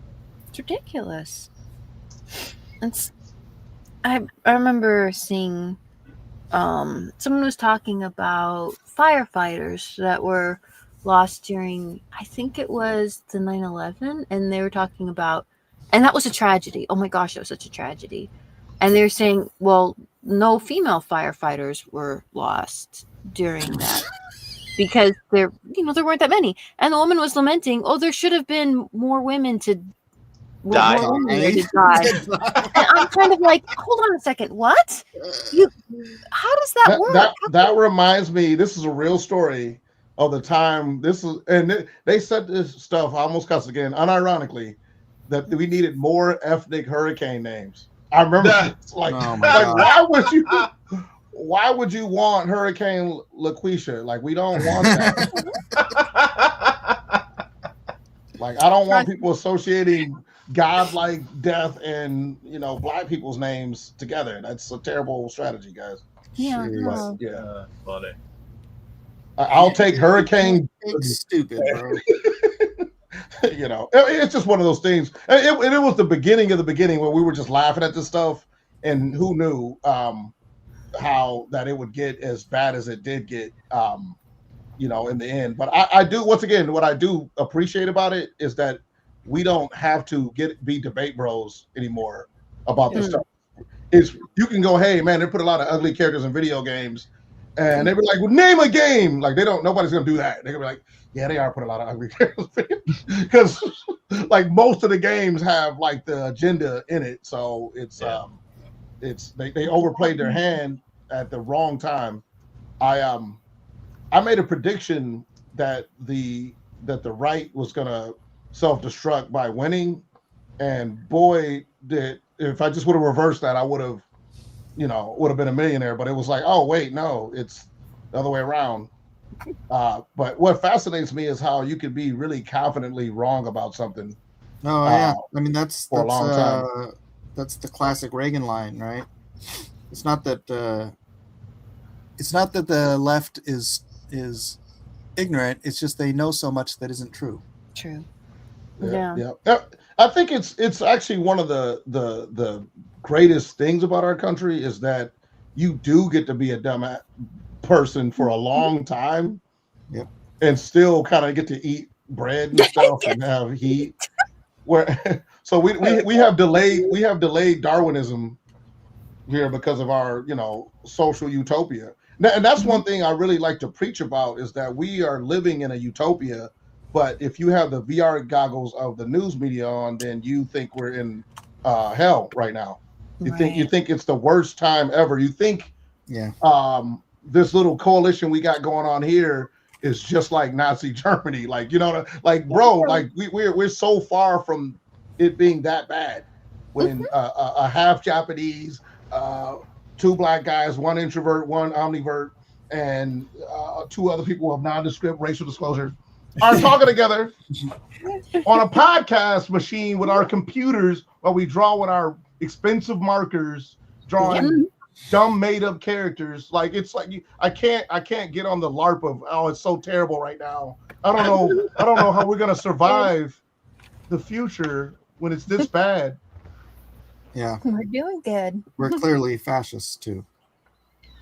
Well, I mean, they ruined that word, right? Like I feel like, look, there's obviously, a proper use of the word, but I think that we might as well take it out back and shoot it like the dead horse it is now, because it doesn't have any meaning. Because now it just means, hey, just anybody that says something I don't agree with. Agrees with you? Right. Yeah. Right. Like, and second of all, if we were living in a fascist state, then we wouldn't be able to say it. Exactly. It's not like Anne Rice was hiding in a damn attic for years, not talking on the internet every day, talking about we're living in a, like you don't get to like say, oh man, don't you see the power invested in the people? I'm being oppressed, like the Monty Python thing. And also, say we're living in this extreme oppression where you can't do anything because government bad. I'm like, Shut up! Will you shut up? Now we see the violence inherent in the system. Shut up! Oh, come and see the violence inherent in the system! Help! Help! I'm being repressed! Yes, that's it. And even back then, when did that come out? Was that the late 70s, early 80s? Yeah, They were making fun of this stuff because the message really hasn't changed. Like, hey, we have to fight against the system while also profiting from the same system. It is amazing when Chester, knows a lot about like history and that kind of stuff. So he's always going on about different kinds of facts and like things that have happened throughout time. And how much of what you're going through now, like political thing, talking about, oh, this group has cultural differences, which is why you should probably surrender your land to this, and trying to guilt people and manipulative tactics. And you're kind of like, wait a minute, but that was back in like, what, 500 years before, like BC? Like, how did it? Right. All of this stuff has been going on that long, and like, wow. I got a different approach to that. I like to keep my philosophy pretty grounded to the street. Quit pretending like you care. You don't care. Like, don't try to come up with a coherent argument for this or that. Like, you don't care. Like, you just want to be right. Whatever issue is, like, well, what about the indigenous? Like, you don't care. Like, you're gonna go after we get done with this debate. You're gonna go get some, candy and go home and watch that. Like, you don't care. If you cared, you'd be living like you cared. You just want to be right on the issues that are on your side. So I've reduced my sphere of sympathy to, once again, back to what I said before. I was setting you guys up for local locality. Like, so if it's easy to say the wife and kids, right? But like, okay, one of my kids' friends needs help. Maybe I should look at them as opposed to like somebody in Palestine that I don't even know. But people have more sympathy and empathy for people, strangers, than they do for people they actually know. Yeah, poison. That's a poison to our society.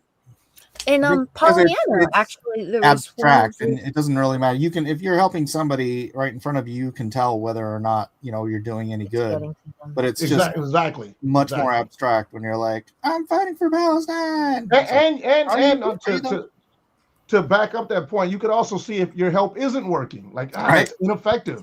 Whereas when you're doing this LARP of help, of course, it's the perfect help every time. Hey, me sending out this comment online, it was like the perfect thing to do to help the cause.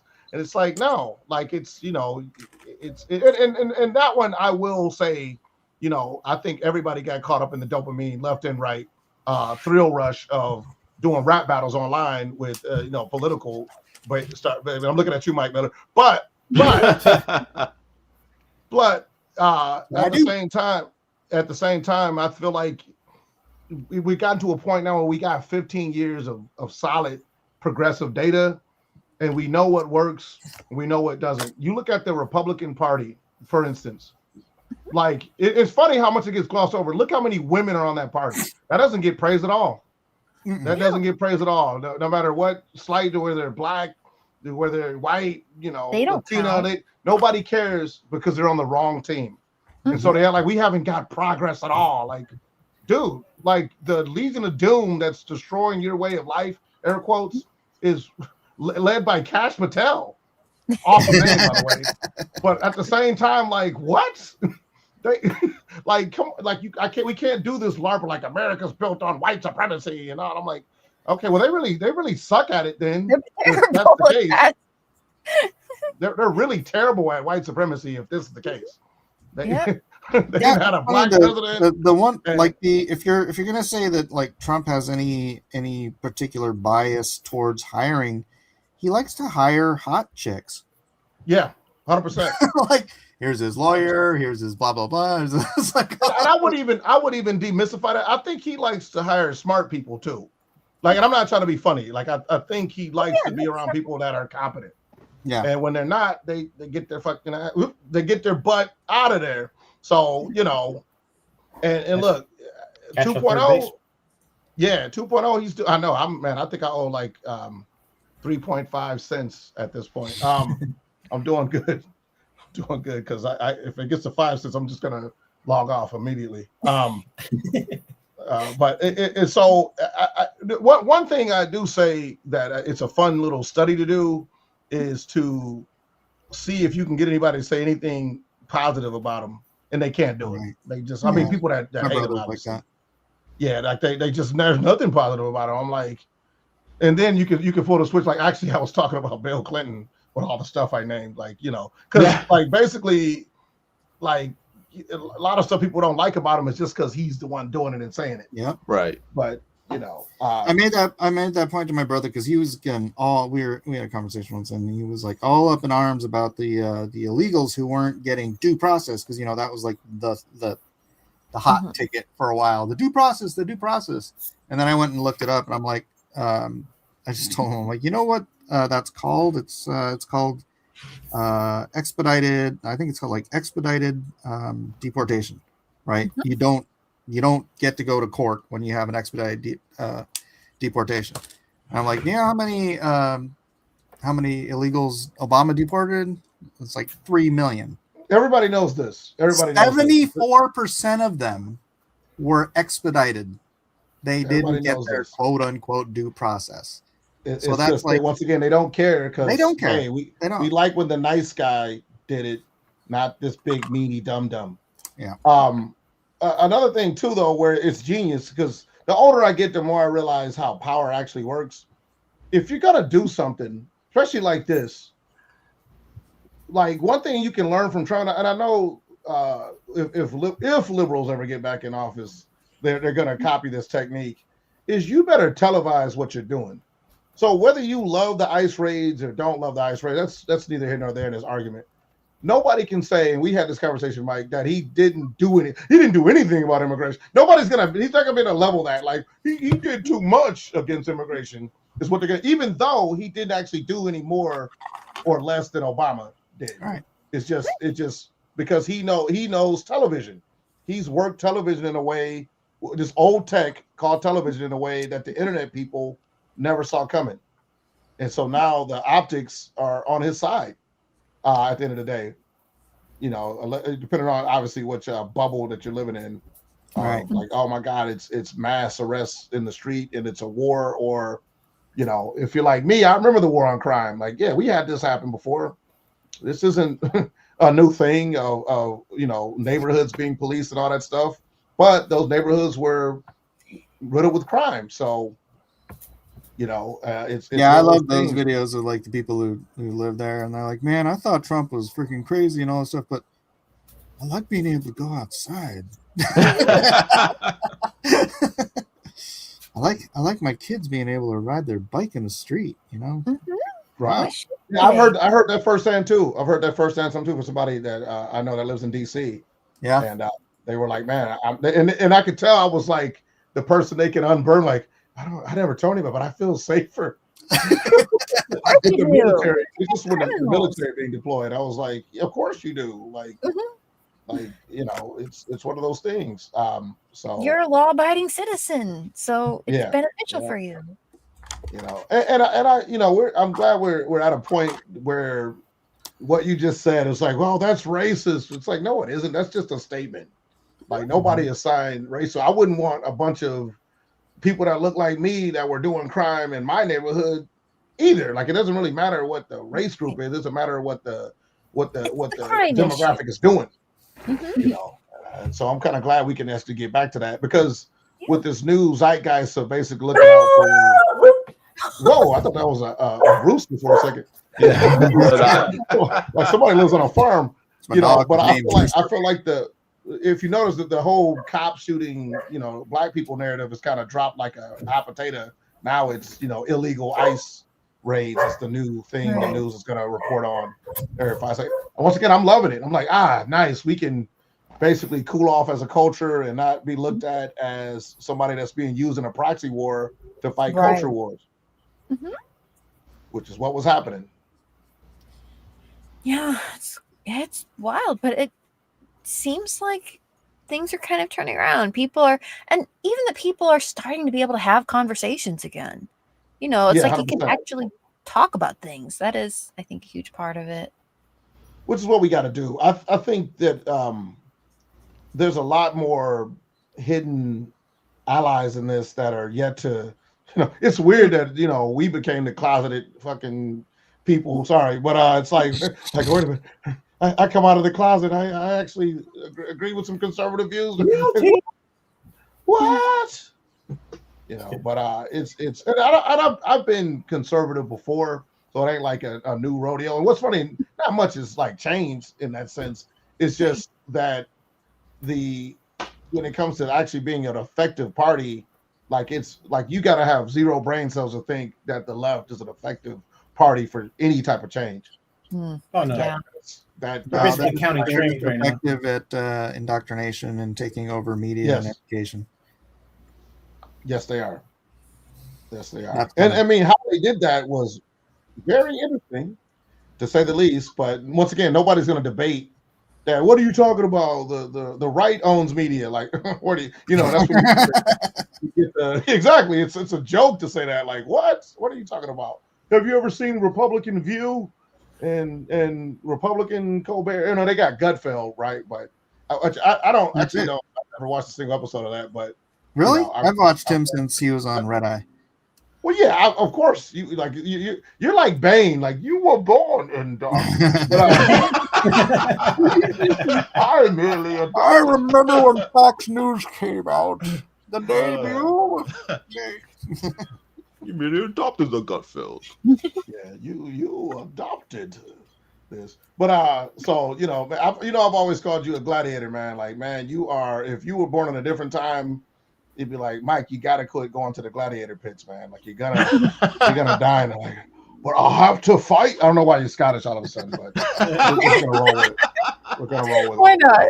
It feels good to talk about. I for one can tell Scottish jokes because I am part Scottish, so nobody can. There you go. For stealing valor and no BS like that. I mean Huddleston, it's in the name. Like look it up for yourself. But you know, now how I got that Scottish nomenclature, we're not going to look too deeply into that. Let's just chill. Everybody relax. Let me guess. Well, I mean, you know, look, I was either a There's pirate two ways before. that happens, Terry. No, actually, I'm joking. I know exactly how it happened because we actually have a yin yang family tree. We got white Huddlestons and black Huddlestons. So somebody somewhere was, you know, messing with the peanut butter in your chocolate. And yeah, they was like, hey man, I gotta make it happen, and I'm gonna give her my last name because I love her. And here we go. But I mean, it's one of those things. If you want to moralize history, you're gonna be doing that forever, and I think it's gonna have really terrible downstream effects. But if you look at this life like an open world RPG, like I do, like hey, the best build wins. Whoever's got the best build is gonna win. So, and history proves that out. Yeah.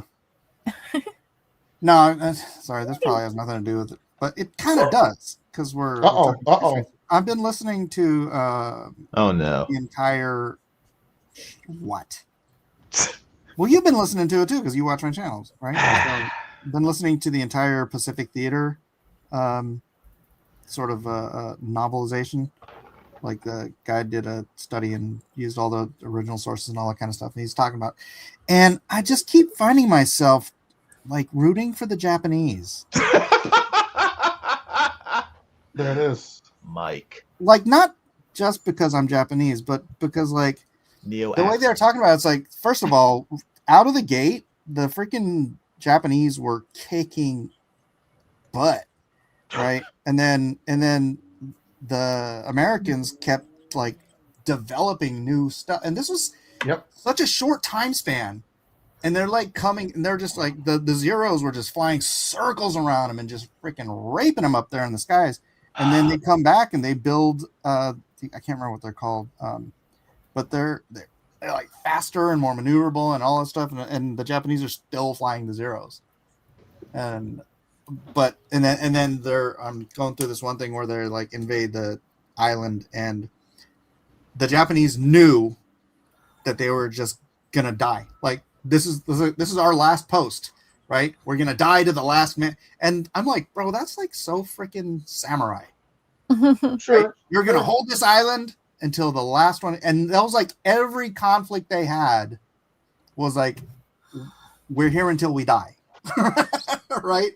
And it's like such an alien sort of concept to Western culture. And not that I'm saying it's a great concept, but it's like it's so freaking ballsy. And I know they're gonna all die eventually. I think it comes in. If you would allow me to speak on your Japanese heritage, I think it comes from you live on an island, man. You gotta be stoic as hell. Like you're on an island, man. You're not on a huge continent where you can retreat into the hinterlands, forever. Like you gotta be about that business. It's like the Brits were, and where like, hey, we live on an island. If they come here, we gotta fight to the last man. Which they did a bunch of times, but that last dice roll with the Germans did not go so well. Yeah, that makes complete sense that you would have a bunch of stoic warriors. Only reason we're so soft here in our country because we got a lot of places to run to. Like so, people feel like if we could just I don't think that's necessarily it. I think it is the Judeo-Christian. Like we actually care about life, which if you go back in history, most I was about to refute that. I was going to refute that. Huh? Because early Christians were all about dying like samurais. Matter of fact, the more harsher death, the more stuff you're going to probably get. That's martyrdom. That's not quite what I'm talking about. That's like in ancient Rome, the Christians had this reputation for going and saving the little girls that the Romans didn't want because they wanted boys, and so they'd go take their little girls and just leave them at the river, and it was like they would be known for valuing those lives like every life is valuable. So I mean, martyrdom is a different kind of a ticket. Well, I just want to make sure that like it wasn't like the Christians were unafraid to die for a cause. I guess is what I was getting at. Yeah, I mean that's fair. But I'm just saying their whole thing's kind of built on that. But I get what you're saying. That's like I'm saying. So I'm comparing it with Rome, right? Yeah, I get what you're saying. Just name a country. It's China. China today. It's like I'm not gonna lie. If I'm mad at Trump for one thing, is I cannot think or say the word China without China. China. It's China. But yeah, no, definitely, man, definitely. I mean, look, it's actually, I don't know if you hear what's going on in Japan right now, but they're going through what is it? An immigrant crisis where they're important and like, what are y'all doing? Yeah, this is a mistake. Like, it's not gonna work out for you in the long run, but they need bodies. Goes back to what me and you were saying, talking like, I don't know why we've made having kids such a stigma. Like that's you can't even talk about that. Like, how dare you suggest that people should have a child? Like, but that's kind of like the one thing we're kind of good at as a species is it's the trinity of drugs, sex, rock, and roll. It's the default setting. It would be kind of nice if it were easier for young families to get homes because nest building is kind of a big part of having a family, I think, for a lot of people. Right, but that was the plan from the beginning. So Yeah. I agree with that, but I don't think that's the reason why people aren't. I mean, I think way better contraceptives and way too many other cool things to do other than having sex is why we don't have babies. Because Like Oh, what? you mean just this last decade? right, that's what I'm saying. That's what I'm saying. Like there's never been a great time to have a kid economically, other than maybe like the what maybe between the 60s and the 80s, maybe. The boomers. But like, if you were cognizant enough to like look at the economy at any given time, you'd be like, no, I don't know. No, it's because they were having a lot of sex, which is where all the babies came from. They weren't thinking about the economy. They were thinking about hooking up and having kids, and then they basically figured out the other part later. Now we have children that are so smart, they know all the dangers of everything before they even try it, and so they're risk averse to the point to where they're paralyzed with fear to even try anything remotely risky. It's crazy. I've never seen it before in a generation. Also, you have to look at the push for the last, I don't know how many decades, since the 70s probably, for people to get college educations. It's like, oh, you need a college education, you need a career, and then once you have a career, then you can have your kids. And it's like, bro, you're pushing chicks into their mid 30s, which is when they should stop having kids in order to start. We also there also was the messaging like, if you have a kid, your life's over. Your life's over. Like you might as well just go jump off a cliff because you had a baby. Whereas I look at my wife, man, we got ours knocked out early in life, so she's still young and looking good, and I'm still young enough. And Gary, Leah, get over here. I'm gonna put a baby in you. Yeah, for real. I had to go get that thing cut off because I'm like, we're gonna be like Mike Miller and have like 19 kids. I can't do that. I ain't making that Marvel DC money like him. Shoot. But it's and I look back and I'm like, man, this is like one of the greatest, once again, snapshot decisions I ever made was to, marry somebody at a young age that was attractive, and then we did the thing that happens when you're married to attractive people, and then it's very simple science. I think if you think about it too much, that's when you don't have kids. That's what I'm saying. Well, I gotta crunch the numbers and the water bill. Like, hey, I like the way your ass and titties look. Let's have some babies. Like, that's where you gotta be. We're talking 20-year-olds. Forget all that college-educated, heady stuff. You gotta be like, hey, man, you look good. I'm gonna make some bad life choices right now. And welcome, Matt Cosson. Hello, everybody. So you're saying basically that smart people don't have kids, and then people aren't as bright. No. You're not smart because you're educated. No, I mean they think about it too much, and they're like, I'm not gonna have no kids because that's. Yeah, you've seen Idiocracy. They once again in a self-owned.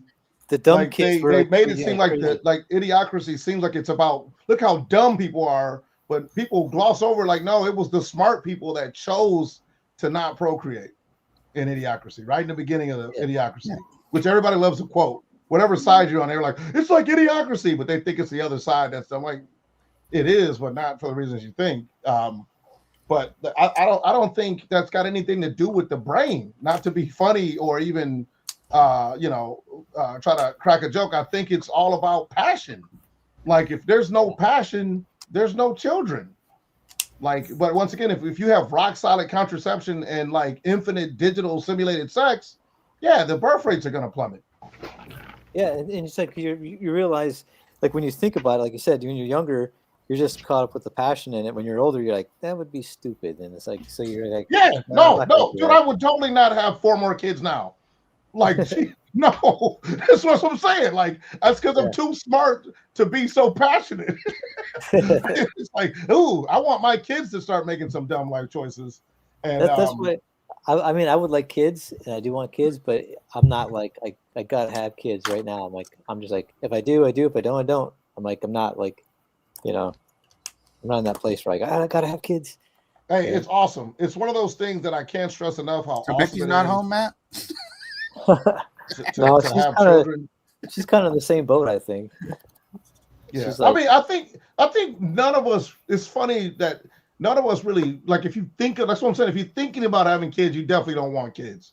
It's just like, hey, I'm pregnant. Oh, okay. Like you're kind of in it. Like, okay, well, I guess I'm gonna be a dad. Versus like, well, you know, I did the calculations and the perfect time to have it. Your Dr. Manhattan at that point. You're not having no kid. that's definitely how that's how I am, man. I'm just like, yeah, you can't overthink it. Just man, people say the same thing. Don't try to say when's gonna be perfect time. It's never gonna be a perfect time. It's never gonna be perfect time. Yeah, man. It's when you have kids. I don't know. I Maybe know. someday. Who would have thought you'd be under this social pressure? Right. This is such an old timey social pressure. Where are the children? It still exists though, because I mean, I had my in-laws were even asking, "So you guys gonna have kids?" Mm-hmm. And I was like, "I've only been married for 4 years." Hey, that's a good thing. That's a good thing. If you got people saying, "Please don't have kids," old. If you got people saying, "Please don't have kids," then you're a shit person. So that's a good thing. They want you to make another copy of you. Yeah, but I'm like, yeah, it's like once I do that, I said have a kid. It's gonna be, like I said, I don't even know how Mike gets drawing done because like. Quit worrying about that. Quit worrying about that. Have you seen his army of kids he's got? He's literally replicated himself. Like he's multiplying. I'm jealous. I'm like, even his kids have kids. Like, once you realize the simplicity of the power of, I hate to say it because I know liberals hate it, of patriarchy is in your children. It's in the life you create. Yep. Not in the, you control everything. Like, no, it's because we get to make a family that forms a tribe. I care about these meat sacks more than I care about any other meat sacks. They're yours. That's right. And so but it's one of those things you got to be on the other side of. Otherwise, they're just abstract. Like, hey, I would like to have a Lamborghini, but I don't know the payments and keeping it, you know. But once again, and look, I do think that part of this, and I'm not trying to shame anybody in any type of way, but I do think there is a kind of timing of this. Like, it's definitely better to do it when you're younger, because you know everybody knows that's post 40, like your body starts letting you down in ways you would never imagine. Yeah, like you jump off the bottom step and then you're crippled for life. You're like, what? What? Yeah, I'm working with a sore neck that I've been dealing with for like 4 weeks. So. Oh, You've always had some kind of neck and back pain because you got a big head.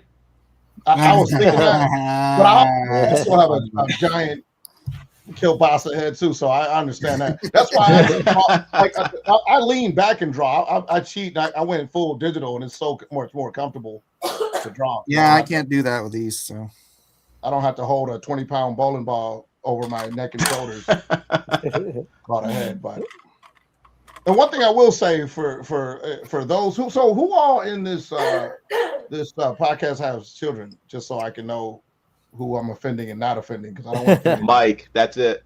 Mike's just Mike. Kids. All right. So I'm still a child.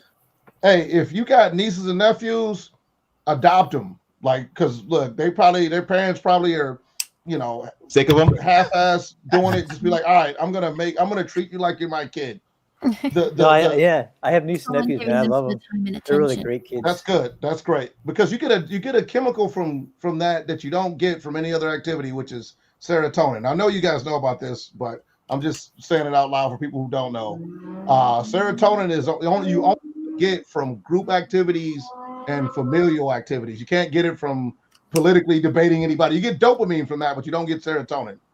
You know, you only get it from, you know, it's a longer term chemical, but it also lasts longer. It bonds you to the person, and it changes the way your brain neurons are mapped, so you're not such a narcissist. You know, it's like, wait a minute, I gotta be other-centric instead of me-centric.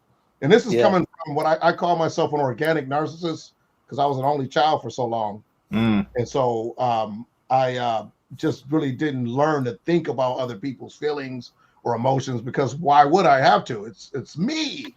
But you know, children definitely, and my wife definitely helped me overcome that and I still got a lot of things. She still hates everything I do in the kitchen just because I'm like a 6-year-old that just leaves a mess everywhere in my wake, and I can't help it. I'm trying to change, and if we do get a divorce, that's gonna be why. It's not gonna be anything cool or like, oh, I was having sex with models or something. No, it's because I left a mess in the kitchen one too many times, and I had a good run.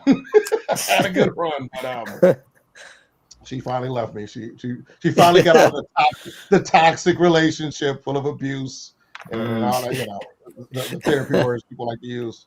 But no, I'm one of those people that and people actually get annoyed with me because I love my wife so much that I don't do like the guy talk like, oh, my wife sucks and women. Now I'll say that about like women as a culture, but my wife is like the best woman I know to this day. Oh. And yes, she's right here listening right now, but I would say it even if she wasn't. Can she hear us? She can hear me though. Oh, tell her I said hello. Hey, Mike said hello. I think she's got her earbuds in, so maybe she can't hear anything. So never mind. She hears, don't worry. I know, right? She's reading your lips. Yeah, everything you're saying. Ignoring. I will say, man, noise canceling earbuds probably will lead to a slight uptick in divorce because, man, or murder. Like, hey, you didn't hear me, and you're just like talking, and they heard nothing. But They've made headphones that they're noise canceling, but within a certain range, it'll pick up speech. So if somebody walks up next to you and says something, it'll filter that audio in so you can hear that. So I think we got those, but we both have ours like on maximum noise cancel all the time because it is nice. Yeah. I didn't realize I was one of those autism kids until like those headphone kids that you make fun of. I'm like, oh man, I might be one of those kids because having the outside noise dampen does help you focus and concentrate more. Like, right? But you don't really know that until you get that technology working for you. Depends on what you're doing. I'm just good at like. I'm too paranoid to get them. Yeah, I don't. I wear the headsets with the wire still. I'm going to tell you what. I hate wearing headsets, man. It's one of those things that you're not gonna know it till you get it. So if you never get it, you'll be fine. You'll never want them or crave them. But once you get pure noise canceling and you take flights all the time like me, I can't live without them. No, dude, I tried them. Like my father-in-law gave me Apple earbuds, right? Oh, and I didn't like the way it felt when all of a sudden it's just like it's weird, like through like a vacuum in your ear, and I'm like, oh, it's creepy to me. I just couldn't stand it. I love it. See, I love us artists. We all got that autism quirk right there. Like, my ears. It's like it was just like dead silence. I'm with you. I'm the same way about. I can't stand stuff that like kind of like hugs my. It drives me. I'm just like. So I get it, man. Also, I have to have a fan at night going so that it's not quiet. Same. Yeah, I need some type of white noise. Like, yep. Don't say the obvious joke, Mike. I know you're like you got it queued up. Like white noise, you say?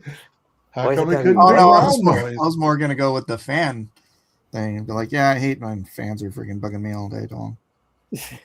You're anti-fan? No, he's not a fan. Oh, you meant like. Oh man, that's kind of like a flex, man. I don't know about that. I hate when my pink Lamborghini isn't washed. I gotta take my car to the shop all the time. The Lambos always give me the Lambo shop.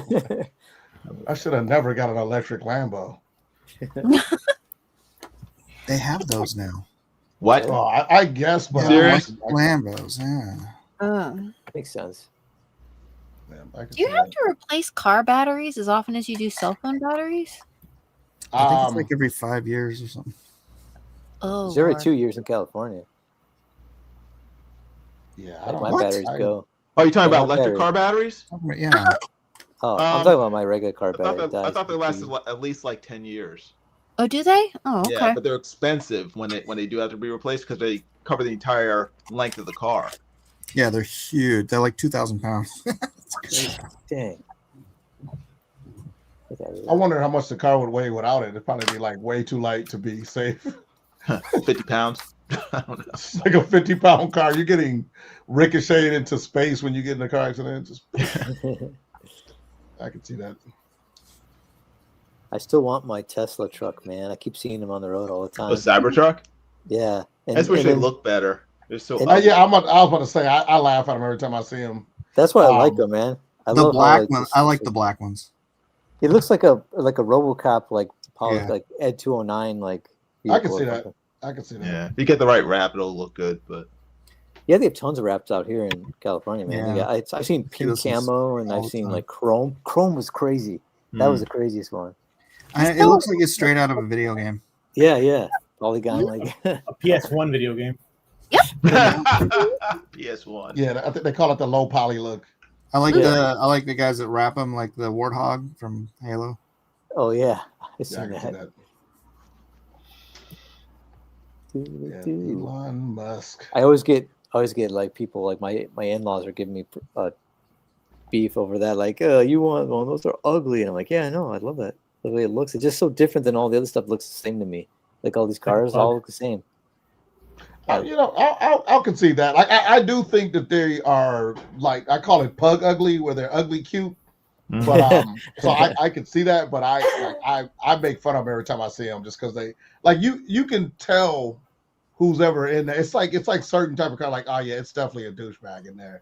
Like, he didn't get that car just to, like, oh, it's a practical car that can get me. Like, no, he wants to start some shit. If It's bulletproof, so he doesn't have to worry about there it. it is. There it is. Except for the windows. It doesn't make any sense. Why make the car bulletproof if the windows aren't? But that's where you could put your own bulletproof window glass in there. You You know how much that costs? Good lord. Yeah, but it's cheaper than armoring the whole car. So you got or half the cost right there, right? Only half the cost, right? I would definitely put in bulletproof windows. That'd be sweet. Just don't wrap it in a bunch of targets. It's a bad idea.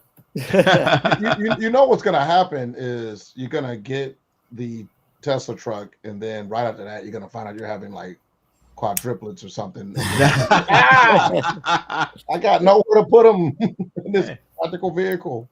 I'll just put them in the back, strap them to the hood. Put them in the frunk.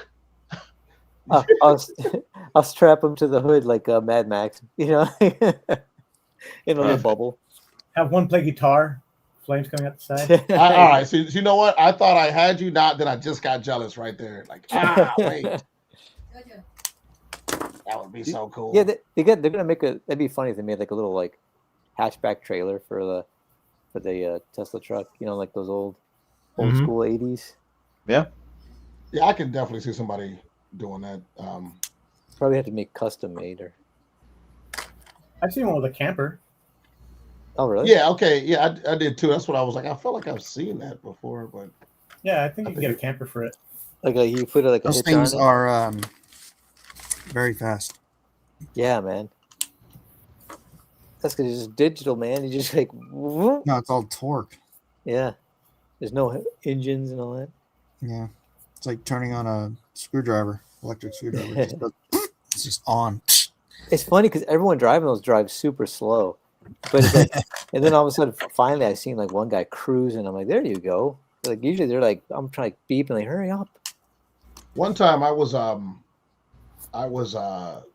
in my illustrious Chrysler Town and Country minivan, and I'm going down the Dan Ryan in Chicago. It's the major strip through Chicago, and I see this Lambo. Matter of fact, it was whatever the Lamborghini was that was in Dark Knight. Okay. And I'm trying to get a good look at it, but I think I did like an animalistic pseudo intimidation thing where he thought I was trying to race him, which I wasn't. I'm just trying to catch up to him to look at him. And the thing like drops down like about a half a foot. Yes, it just disappears into the horizon. Goes into launch. I was like, that's so cool. That's so cool. and I realized I'd never be that guy with my 4 kids. So I guess I just did the case against kids, because you're not getting a Lambo when you got 4 kids. Where are you going to put them? You just have the maid drive there and buys you a Lambo. Wait a minute. What did you say? Have the maid drive?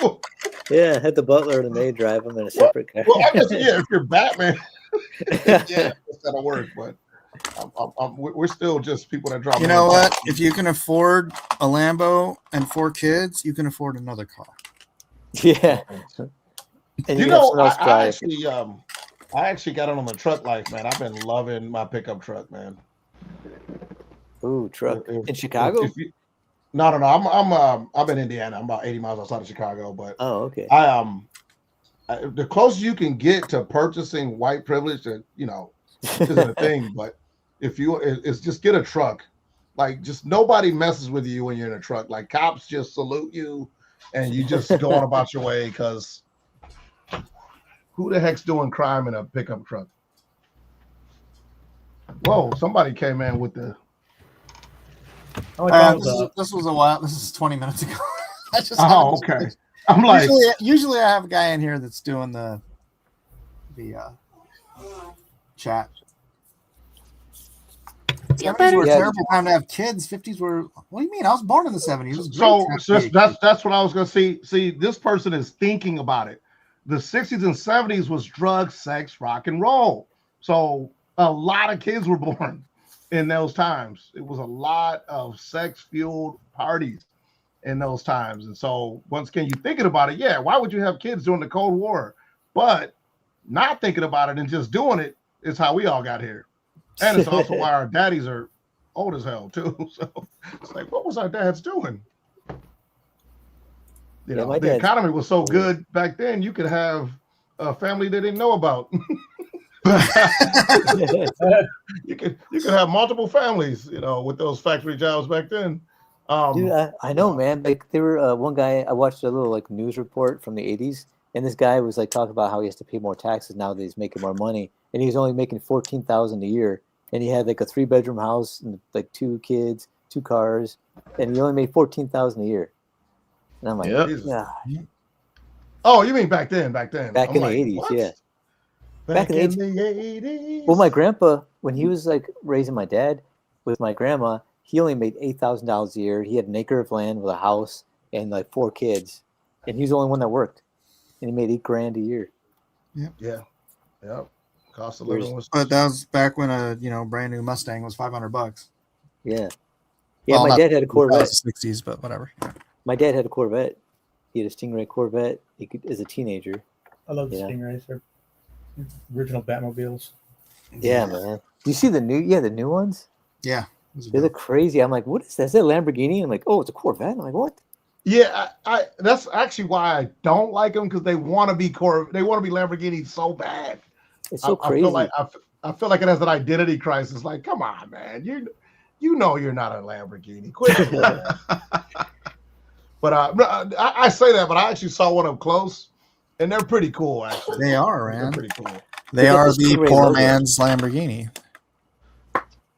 Oh, guess what I saw? I went to a racetrack because my nephew was racing at the K1, and they had these cars out there, and there was a Bugatti, which I've never seen close up. What And I was color like- was the Bugatti? It was a gray Bugatti, It's a Bugatti. and I was like, man, Bugatti, but it was so Bugatti. freaking nice. And there's a couple out there that had a coffee stand, but it was like a Japanese van, and they converted it into a coffee, like a coffee truck. It's a small, little, tiny, miniature van that looked like it would be big, and then you get up to it, and it's just tiny. And they said they actually ordered it. They went to Japan, bought it in Japan, and had it shipped. I shipped think I out know what here. you're talking about. Those vans are cool because they're Yeah, it's so modular, cool. right? You can basically trick them out however you want. Yeah, yeah. Like you basically get the front cab, but you can put whatever you want in the chassis. Yeah, those are amazing. Yeah, That- man, it was if they cool. would have released something like that in America, it would have revolutionized like self-employed businesses, because you can Oh, literally make it in anything you want. Dude, I think did you see that they Signed did? it in. What was it? I think Trump just signed to have those basically start building those kinds of things over here. Really? Like, yep, people like Yep. these, they need to be Oh, legal. I'm out then. I don't want no racist truck. I can't do it because of racism. What? It's a truck. Don't you know that the systemic racism built into the paint colors of the trucks are oppressing me somehow, some way? Somehow. So I can't. I gotta pass up on that opportunity because racism. I'm joking. I'm gonna definitely get like 8 of those. So, Because Like, I think they were like 20 or 30 grand. They weren't really that expensive for what you like. Because you pretty much buying like a. $5,000. They're like how much? In Japan, I think they're like $5,000. Yeah, I know. Yeah, well, maybe no. They were like $10,000. That's what they were. They were really cheap. I Really remember cheap. looking into them. Yeah, they were like cheap enough to where I'm like, bro, I would get a fleet of these Mhm. and do Transformer stuff where they form one big giant robot or Go something. driving around. So what would you do if you got one, Melissa? Hmm. Me? Oh wow. Yep, I'm boomeranging you in the conversation because you're talking too much. goodness. You're talking too much and you're ruining the flow of things with all your yapping. Melissa always talks too much. That's her problem. Yeah, it's like you keep interrupting and mansplaining. Come on, what's wrong with you? No, seriously, what would you do with one of those convertible mini semi trucks? Oh my gosh. Honestly, like the one thing I'd like to do more than anything that would involve like a truck would probably be transporting supplies and stuff to conventions. Oh, yeah. yeah. Yeah. So yeah, those would be cool. Those would be cool for that. I think because what I would do is it's just smart enough where I would drive it into my booth space and just open up like a food truck. Like my wall would be like a thing that flaps up off the side, and then when it's done, I close it up and just drive off and drive home. And you can have most of your inventory in the back already. Exactly. You got power, you got electricity, and Nice. that's what I'm saying. It would literally change the game. Get two little, might have to get two spaces next to each other to have enough room to fit it, width-wise, but that wouldn't be bad. Yeah, I usually get a 10 by 20 end cap anyway, so. Oh, okay. I've already gamed this out, man. So do you have like a lever or something that just puts the display up like vertically and then you roll it back in? Yeah, so pretty much you've seen the food trucks, right? So I would have like where it usually makes the canopy, I would just flap it all the way up. And it would I don't know why I thought that was Vince McMahon for like half a second. I was like, man, he is swole. Vince McMahon got jacked.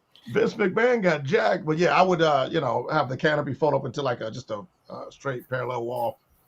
Is that Dorian Yates' brother? That's Dorian Yates. I want to say Will. Oh, Will Yates. Okay, I thought his name was Will Yates. Oh, I see what you're saying. I know yeah, Dorian Yates, but yeah. Will Yates dominate. Got it. You know what this one is, right? This guy. That's Dorian Yates. No, right here. Oh, I'm sorry. I'm looking at the wrong page. He's still jacked. Who is that? No. I think it's his name's Robinson, right? Is that his name? Let's say if you don't know, we don't know. I'm bigger than that. Yeah. You're not sure. I'm afraid we couldn't answer. Robinson, for you. he's still like you said it with such confidence. I'm like, oh man, he's got us all. Like, he's got us all trapped in it. I see he's on Instagram. I saw him on Instagram. He was on that one, Michael Hearn's Instagram. Oh, really? I love Michael Hearn, man. Yeah, he's on his. He's just friends with him. He's jacked. This guy's still What jacked. is love? Really? He's like in his 70s, and he's like jacked. Yeah. Yeah, the Michael Hearn memes, man. I can't get enough of them. He needs to stop with the plastic surgery, though. It's a little too much. I mean, he looks like a handsome Squidward at this point, which is why I love him. Like he's literally like a male bimbo. Yeah, like he has that, like he looks kind of dumb a little bit, but in the best way possible. Like if your wife left you for Michael Hearn, you would kind of laugh a little bit, but then you'd be angry. Look at this awesome, like, this guy's a character right here. This is the comic book character, like, come to life. Wonder Man. That was I thought that was Rosie Greer. Roseanne Barr's husband for a second there. Oh yeah. Look how his head is just like this little, and then he's got this neck that's just like muscular Tom Arnold. It's all about the neck, man. The neck is where all the magic happens. Yeah, look at that. And then his like chin is like up here. It's kind of like Newman. Like, remember Newman from Seinfeld? Yes, he does look like Yeah, Newman is if he was jacked. It's like, what the heck? Newman. Get him some Ozempic and then get him on those weights. Man, look at that chin. It's just like it goes right into his neck with that angle. It's just like boom. It's just funny. I gotta draw something like this with a character like that pose. That's Funny. crazy. And then this is Tanya Knight. Oh yeah. She passed away, I think. this Really? year or Oh wow, last she year. did. She was an Yeah. American Wow. Gladiator, right? Yeah, that's right. Yeah. No, her Yeah, I she do passed remember. away. Oh, what did I Nick- tell you? I got a thing for the muscle mommies, man. At least I'm being consistent. Yeah. I'm drawing one right now. Oh, really? Yeah. Is anybody She-Hulk. else drawing anything from Savage Land? Or? I am. Your Rogue is right on time because they just dropped the cosplay and the costume in Marvel Rivals, so you're gonna have a little cross contamination there.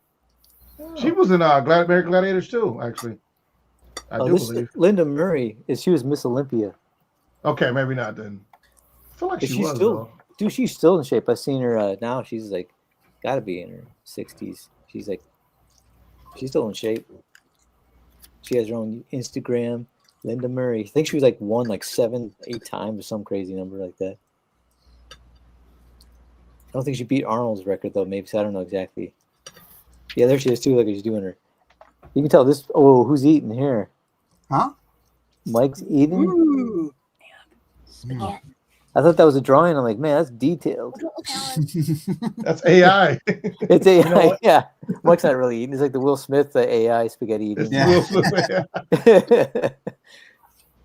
I'm just Oh, wondering, dude, did you see what you can do now with this one AI? is it better? You can actually you could take out your favorite movie scene and you can make it first person view. Like, so they showed What? like the Joker when he blew up the hospital and he dressed up like a nurse. They showed his first person view. He's like looking at his hands with the lighter, and they had it side by side with the actual film, and it's like exact movements and everything, like first person. And then the Man, same thing, Hollywood's gotta be quaking in their boots, man. dude. It's just, Oh yeah. it's Yeah. like, because the funny thing is, just what, maybe 2 or 3 years ago, all those little, twink artists are like, AI artists, and it literally pushes out of the way, get out of my way, twerp, and goes right for Hollywood. Mhm. Yeah, And now, like, all the artists still bitching about AI art. I'm like, dude, it doesn't even care about you anymore. Like, the machine monster has moved on to motion pictures, man. Like, it's yeah. like Yeah. it's like it's light work. That's why. Yeah, they're thinking like this can put artists out of business. They're gonna put Hollywood out of business. Exactly. Like, You know? it didn't even stick around long enough to hurt us. Yeah. They just bypassed like It I'm going for was the just big like, guys. you were too weak. Yeah, you're not even. I need a stronger target. You Yeah, only it's- have thousands in your industry. I need, not even a I threat. need more money than you dweeb artists can produce. It's like not even a And threat. so Man. I thought, and plus, like I said, I think we deserved it because one, art had reached a floor where it was a little too mediocre for its own good, which is why it was able to replicate us so easily. And two, like, we need a little bit of fire under the butt to get off our, hind ends and start putting out art that amazes people instead of just like, oh, here's, I drew this in 5 hours. Like, no, take your time, beat the machines. Once again, but hypocritically, I do not want AI art in Comic-Con.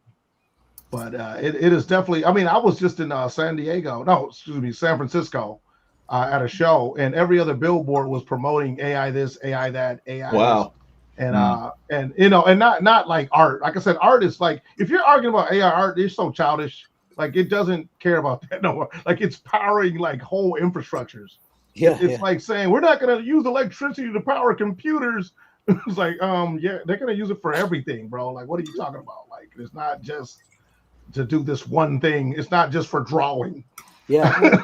That's like the rudimentary like way of using it. Actually, when you think about Yeah. what it can do, it's like Exactly. That's, Like, that's the bottom line. It's like, oh, look, I can make it jump through a little hoop. And you're like, yeah, but look at here, it can actually build airplanes and fly them. It's like, oh, okay. Yep.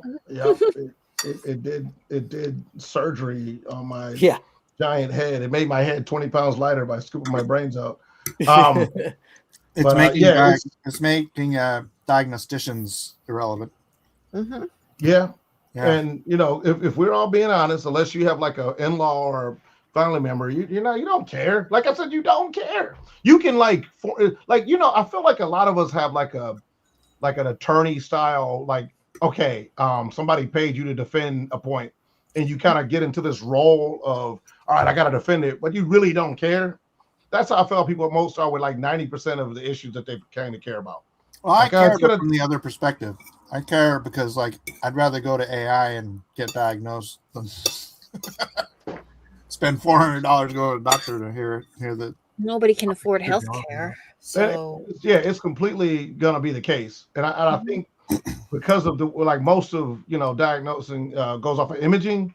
Mhm. It's gonna be able to like, oh yeah, you definitely got butt cancer, man. Like you got cancer. Was a smudge on my screen? It took the machine like 2 seconds to realize that yeah, you're gonna have to get your butt removed, But, yeah, so I'm with you on that. And what's funny, I ruptured my Achilles heel. Ouch! I know. When I didn't even do nothing epic to do it. That's what made me mad about it. But if you jumped off a roof or something. No. I your Achilles tendon. I'm gonna tell you exactly how I hurt myself because I deserve this shame. Only because of the irony of it. I was making fun of how weak women were compared to men. And I was making fun of like because a leftist had asked me like why are so many men out of work these days? And you guys already know the answer to this, but I was like, because women wanted to be in the workforce, so they displaced a lot of men to do that. Like, it wasn't like there was just a bunch of extra jobs available for women. Like, they had to push out, and I took like a step as I was imitating women walking to the workforce, and I was wearing the wrong shoes. And once again, when you're over 40, and I laugh at myself because I was like, damn, should I not make fun of women anymore? Because did they do a witchcraft on me? And look, if I wanted to big myself up, I'd be like, oh, I was playing street football with my sons. Like, no, I was making fun of how weak women were. Oh no! I ruptured my Achilles. So I still stand by what I said, but I'm gonna watch what I say around people with mystical powers. But long story short, I went to get an MRI. They looked at the thing, and I'm looking at the thing, and I could read this because we're pattern recognizers, right? So we know what to look for. Like, hey, that lump right there don't look right like the other one. So I'm like, it doesn't really take that big of brains to be like, okay, those black spots mean this. Like every time me and my wife have gotten a ultrasound, I'm like, yep, it's a boy. And the nurse is always disappointed. Like, how did you know so fast? Like, because I could see the thing right there. Like, but most people can't see anything. Like, I look at pixels all day, man. I know what it looks like. I can look at clouds and see like detailed paintings, and I can look at this picture of a human and see it. Yep. Yeah. So, long story short is don't make fun of women ever. and you won't rupture your Achilles tendon. Man, it'd be funny if that was like the direct cause. Like the only reason it happens is because you made fun of women. Like it never happens. Other than that, like you'd be perfectly fine. Everybody who's ever done it has done a thought crime of some sort at some time. Yeah, I'd probably be guilty. I guess it makes good storytelling. No, I guess it's just really. I guess it's something that just happens when you get older as a guy. Like everybody's like, oh, it's like that James Franco meme, like first time, huh? Like, yeah, what happened? Like yeah, this is gonna happen. I seen it's one video where it was like a middle-aged guy, like, and he was at the halftime at a football game, and they had a challenge for him to run so many yards to win a prize, right? And he took off running, and he halfway through, he got a cramp in his leg and just went over like a board, like he was hauling. And then someone didn't tell Unc he was already over 40 something years. He's already over 40. You don't even hear me laughing. I'm like, that's trauma. I got a trauma response to that now. Oh man, it cracked me up because I remember having those moments where actually, you know what? Just recently, I was we went to Applebee's with the in-laws and the family, and there was like a big handicap ramp, right? Mm-hmm. Handicap ramp with the bars where you have to walk all the way up and down this ramp, it's like a roller coaster line or something. I'm like, I don't want to walk all this. I'm gonna so I grabbed the bar and I swung my body underneath it, like I would, when you're a kid, you do that, right? Yeah. And right when I did it, I jumped up without even thinking. My thought was like, what am I doing? And then like I thought my first thought was a tailbone hitting the ground. So I'm like, I just raised my butt up high as I could because I'm like, crap, I guess to see that happening, and then I'd be like, traction. So it was like I did made it. So I was pretty confident. Man, I'm disappointed, man. This story needed a bad ending, man. Well, here's another good ending. I was walking with my nephew back with this because no one saw me do it. I walked back on my nephew, and this time I showed off. I grabbed it and I swung underneath it. And my 9-year-old nephew was like, sick, and he ran and did it too. And I'm like, I was like, he's surprised I could do it. He was like, whoa. Once again, this story had no closure. Like, you might as well end it with, and then I found $10. Like, I need some. I swung over and I broke my body in half. And it's over there right now. You're telling me about the 2 times you were successful in not rupturing your Achilles heel like I did. Sorry. See, now I feel oppressed because you think you're better than me. Sorry, man. No, authorities involved, and you owe me an apology and some money. It's like telling a story about how you spent your mortgage money on lottery tickets, and I won $5 billion. Yeah. Like, you must have learned your lesson. No, I won like $1 million. This is like I won $1 million. I bought my house. I learned nothing.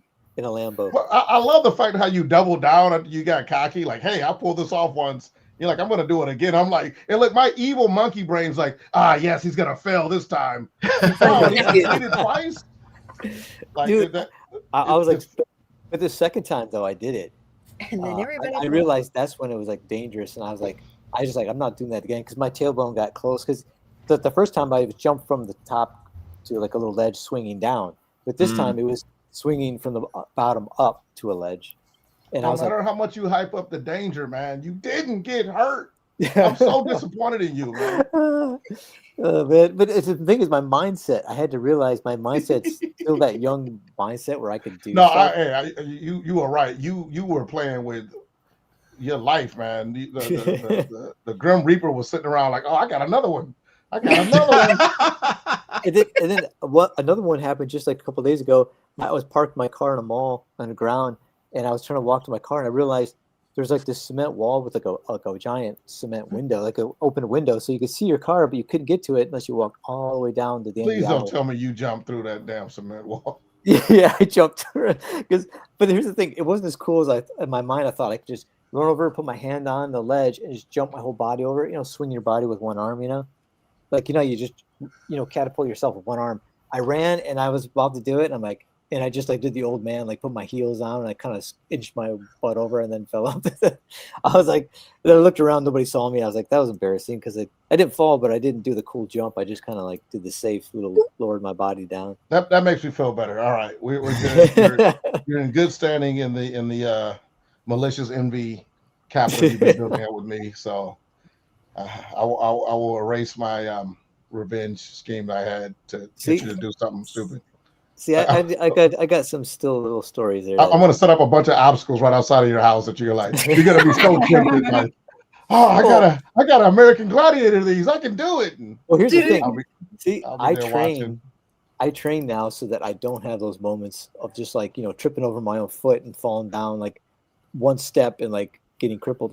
Because it's or a sneezing and putting my back out. Now you're back in because that's literally what happened to me. I took one step and got crippled. Now for the record, I got better. I'm on the mend, but just so I can get my victim capital, I want to pretend like I'm still handicapped and all that. So you gotta feel sorry for me. There's a video.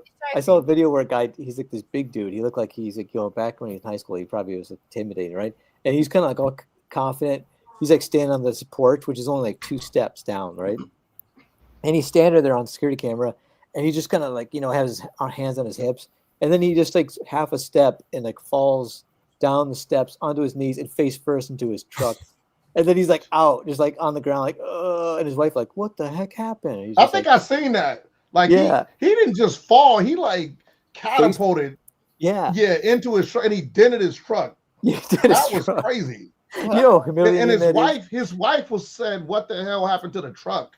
Yeah. She was like, you dented the truck. Like, who I'm cares like, about this you? man is done. Yeah. Oh man. And then there's another one where a guy, middle-aged guy, he's like in flip-flops and he's talking to somebody and he's like, he's doing that thing where you're on like the steps, but you're kind of like bouncing your foot like on half the step. And he's in flip-flops, and that was it, man. When I saw that, I'm like, oh, that's a bad idea. And then he just went out. That's down. not funny. That was actually my video. That was me. I was wearing slides at the time when I took the last step. So I think that's what he was wearing. Wait, was that your video of you? yeah, it was. I was outside of a restaurant making fun of a woman. Oh man. Oh yeah, if that video goes viral, I want my paycheck for it. But yeah, it is what it is. So, Mike, what would you do with a mini semi truck, if anything? I know you're gonna say nothing because you're semi truck. You're pretty much the mini. You got to see these things, but they're cool. I'm trying to build up excitement. Like the ladies are with me on this, but you gotta get with the program, man. You mean the Japanese one or the American? Yeah, that thing's so cool. Teeny tiny mini semi truck. It's a mini. Remember, you could literally make it into whatever you want it to be. I got a picture of it here. I took a picture because you guys can tell me if this is the one you're thinking of. Let me see. I used to live by a guy who had like a Mazda club with a bunch of little mini trucks. It was pretty funny. Here we go. I got it. Did you talk about those like little Mazdas? It's a here. Can you see it? Ew. Oh, one of those. That's not the one I'm talking about, but that's cool. That's not a mini semi truck. That's a mini minivan. Yeah, this one was like it had a. It's my father-in-law standing next to it. That is mini. It's I want mini, one. Man. That's rad. Isn't it awesome? They tricked it out though because they put the stuffs on. They put these little. They had an option where they made it the front looks like 1980s like grill and the round lights instead of the modern square lights. There's the round headlights and the little chrome round the lights and then the chrome little grill. And they opted for that. The Japanese did it for them before they even shipped it. And He's taller than the van. That's crazy. Yeah, look at that, man. That's how small this thing is. It's and the doors are thin. Like the doors are like that thick. It's like usually the car doors like like that. Mm-hmm. This is like this thing is like thin doors. Wow. So it's like it's so cool. So it's a Japanese van. Yeah, they got it from Japan, shipped it. And look at this one. The cars over there are so freaking small, dude. It's rad. Look at this guy. I love this little bug. And those ones you'd always see in like Scooby-Doo and stuff, like those. Yeah. You know what's funny is I was thinking of Spider-Man. Remember the Spider-Man vehicle? Yeah, he had one too. That's right. The This guy was buggies. DJing from the back of it. See the turntable. Dude, this is the race, man. It was like out in the middle of the desert, middle of nowhere. It was crazy. Yeah, here he's. Look at that, those racers. Oh yeah, I forgot to check. That make them racist? I knew somebody was gonna say something. So they couldn't resist. Look at this I was car. Oh, look thinking- at this. Right there. This was a Porsche. I think it was a Porsche SUV or something. Look at that thing. Looks like a Tron car or something. But I used to think, why would you get an SUV, pay expensive money for an SUV, a Porsche SUV, right? Well, this thing, dude, when it started up, it was like, whoa. It's not like a Porsche racing car starting up. I was like, whoa. It's still coke. It's still coke. Don't get a Porsche Look at that. Look at that. station wagon. Look at that thing, man. Look at that. You All get the yourself lines. a Chrysler Town and Country like a good soccer mom. That's what I got. Oh man. Well, these people are all money. Like the racers. There's like an NBA basketball player whose son was racing in these carts, and that's why I said I was proud of my nephew because he's like little small town Oklahoma racing with these kids who've been racing since they're 5, and he just started in March, and he's at the World Championships. I was like, dude. You know what? And if he keeps mingling with that network, he's gonna have a lot of good people that he knows that can help get him dude, places. he's friends with these guys. These young kids like him because they said he's so likable and nice. They're just like hanging around him, and yeah. It's crazy. Look, he can pull a Great Gatsby, man, and just kind of wiggle in there and start hobnobbing with the rich folk. Which kind of car is that again? It's a James Bond. Like it's hard to see because it's bad video. That's Aston Martin, looks like. Oh, here's that one car. Ooh, I like that. Whoa. Look at that. Did somebody lose all Is their there marbles? someone's knee or Achilles tendon going? That did sound like that could be like a number of things. Like Never Sorry trust the fart. He Sorry, bent, never trust the fart. no, Oh, I he hope- bent over and his back like Ah, my back. the Peter Parker, my back. See, that's that Ah, one. my There you go. knee. The Bugatti. Bugatti. Bugatti. Look at that Bugatti, man. That Bugatti. Look at the window. Watch. Look at the window when it's so slanted that it's like over your. You look up and you're looking out the window. You know, it's crazy. Yeah. Cool. There's the bug. That's what I want. I want that thing. You know what it is? It's a speed it's a buggy. Volkswagen Beetle. Yeah. It's a Volkswagen Beetle with the fiberglass body added on top of it. That's all in the new It's tires. like Herbie. Speed buggy. Yeah. Oh, here's my Batman. See, a barbarian Batman. Oh, look at that. Oh, I cool. thought that was absolute Batman. Yeah, it's It in is. absolute. Yeah, that series is Absolutely. really popular. A lot Yeah, of people love it because I think it's because it's new. You know, it's different. It's like an Elseworlds Batman or something. Well, DC has been doing like infinite Elseworlds like every year, it seems. Wait, Mike should know. He worked on one of the first ones that they were doing. Oh, I like that band. It's nice. Oh yeah. I finished the Bane. I sent it out finally. Very nice. Oh, okay. That was a commission. Yeah. Yeah. Man, I had fun drawing that one because it was like I never get to draw like crazy proportions and weird like Yeah. characters. And that was fun, man. I want to do more of that. I like drawing the Yeah, weird. if you want a great source for some just reference material, it's a site called Sketchfab. I'd recommend. Okay, Sketchfab.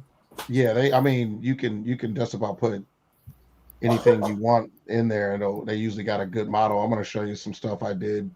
Cool. And me, I got a bunch of ingredients to what I do, so it's not like, oh, I found this one thing and made it my whole image. But let's see. My Three nephew. models to make good reference. See my nephew there? Oh, Yeah, right. that's him. Yeah. Go, so Speed like- Racer, go! That's AI. That's AI. Is that a drone shot though? Oh, I heard you. Oh, cool. All right, now Yeah. wait a minute. All right, now that is AI. Like, wait Watch. a minute. Uh, Pretty cool. I nailed it when I said Speed Racer. Then What the first? Look at this. I love that. It just took this. I took the still photo, put it in there, and it's like boom. Are you using Yeah. Grok? Yep. For that. For the animation part. I don't know if you guys can see. This is a storm I did. Ooh. Oh, she's Wow. beautiful. Wow. I went on there and I got some 3D hands that I use for reference, and it's like I said, I got a lot of different things, but Yeah, have you got a man. specific pose you're looking for? It's good to be able to I'm get always, it's got to be sexy, but yeah. So I'm always, I got a folder that I made a digital art of 3D models that are all, I call it it's 6 folders that are just named sexy 1 through 6. And I literally go through it and I see what's what and what I'm going to use. Yeah. So what's funny is the type of art that you're doing, Mike, has been kind of slowly but surely anime is taking over, obviously. And so you see a lot of like the kind of, risque anime art, but you really don't see a lot of sexy, mainstream superhero art anymore. And so I kind of made it a point to like do that in 2025. So, I'm slowly, and guys too, sexy girls and sexy guys. I'm not discriminating, but I'm bringing sexy back. like that 90s swimsuit issue. Pretty much. Here's a rogue I did. Oh, very nice. I'm bringing discriminating. Well, we do that anyway. That's something that's like a passive human trait that we do. It's like by choosing one thing, you're already including another thing. That's actually my argument against diversity, is that the more things you include, the more stuff you leave out. It's like when you go, this is for this group only, like that's very not inclusive. Yeah. You're only, you know, well, we want to make sure there are no straight white men in this. Like, that's a huge underrepresented population. What are you talking about? Yeah. Like, I once again, it's a self-own where you think you've won your argument. Like, this production had no white people on it. Like, that's racist as hell. Like, you actively discriminated against white people. Like, That's ridiculous. But they're the oppressors. yeah, I mean, yeah, it used to be, but Now know, it's I'm you, always- Terry. I'm al- Now you're the What'd you oppressor. say? Now you're the Yeah, oppressor. now I'm in the club. I'm in the because I'm a male and all the patriarchy are super evil. We I feel like they treat like men like we all have like just, you know how they say a turkey in the pot in a car in every garage. Like we all have women that wear like what? All the men didn't get a woman. What are you talking about? That was always not an over the counter narcotic that was distributed freely in any civilization. It's like you always like, hey, you want some of this? You got to go climb a mountain, kill a tiger, bring back the pelt, and you might get a woman. All right, I'll do it. Because hey, it was that powerful of a drug. It's like, all right, what do you want me to do again? I know, Alpha Proto. Jeff's not here, so sorry. The chat's kind of going by the wayside because Oh, hey, Jeff. I'm drawing. Oh, here's last one. Here's a Actually, oh my ghost gosh, that it's I almost did. 10 o'clock. I got to wrap this up and get to whatnot. Oh, We gotta get thee to whatnot. Well, I ain't selling crap here, man. No, I understand. And It's for hanging it's out. actually like 1 o'clock here, so I'm gonna in the AM. So Ooh. All right. Well, let's see what Amy and Missy are up to. Oh, okay. I'll just post it. yeah, I'm not gonna lie, I was curious. Oh, They've been sure, never. incognito this whole time. Sorry. Okay, it's incomplete, but I'll send what I got. Okay. And Doug posted something savage. I forgot to share my screen. I was drawing this whole time. Yeah, I know. That's why I thought you weren't drawing. Oh, my bad. Wait, Jiminy's drawing. Yeah, Mike's ignoring me.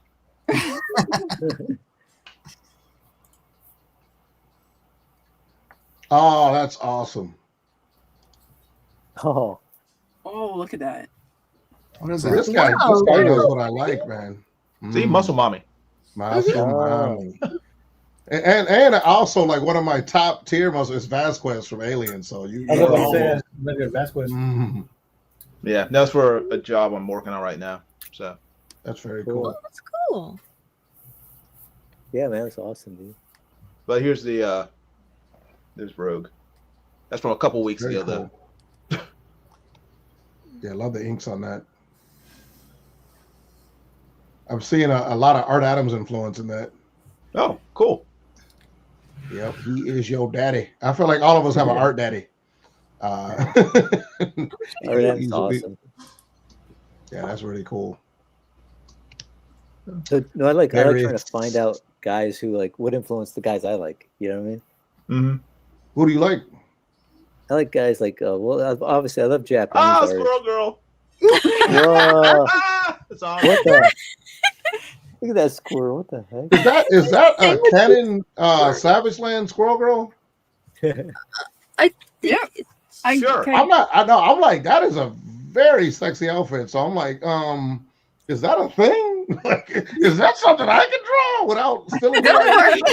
Oh, Wow. I'm not claiming ownership. That is Oh, very these classic. coconuts, right? Right. Yeah. The animation wasn't done, but when he swallowed, he was going to basically hit the tree, and he would grab a coconut from that fall from the sky. He would put it in his mouth in a loop, and the cycle of life would continue. I'm pretty positive you can get like 5 demographics with this Savage. So you might want to develop this more. This should be the actual costume. That's so cute. Oh, thank Yeah, you. I I'm so dig it. flattered. Yeah, isn't that what Raquel Welch was wearing in Exactly. See, you made it. Excuse my libidinal energy here, guys, but I'm like, va va voom. All right, now this is Amy's. So I wanted to do Savage Land and Christmas. So I made kind of a fur trimmed little outfit for her. I didn't get to do the color, but she's got a big poinsettia kind of in her hair and a little braid there. And I did one of those really big deer that you see kind of referenced in like some of the older like animals and used to live in North America. So a really big reindeer with really big horns. And I thought, oh, that'll be kind of cool. It's like a prehistoric That's very reindeer and prehistoric Christmas. Looks like a tarot card, actually. It's got a tarot card aesthetic to it. Oh yeah, the vertical composition. Oh, and, yeah, I and, guess and the so. kind of serene, kind of ethereal, flowing feeling. Yeah, I could see that. Yeah. Actually, so I pulled up a picture I did for my tarot card set that actually fits this theme, just because I don't want to feel left out of the thing. So here's All right. my Savage. Hold on, I'm gonna pull contribution. that up after this because we wanted to see Doug's. Oh, that's awesome. That's Oh a my cute kid, God. man. You know, you're so kind. Like, that's a cute kid. You know damn well he's ugly as hell. Like as a character, not the artwork. The artwork's great. Yeah. Yeah, that was fantastic. Yeah, That yeah. dude.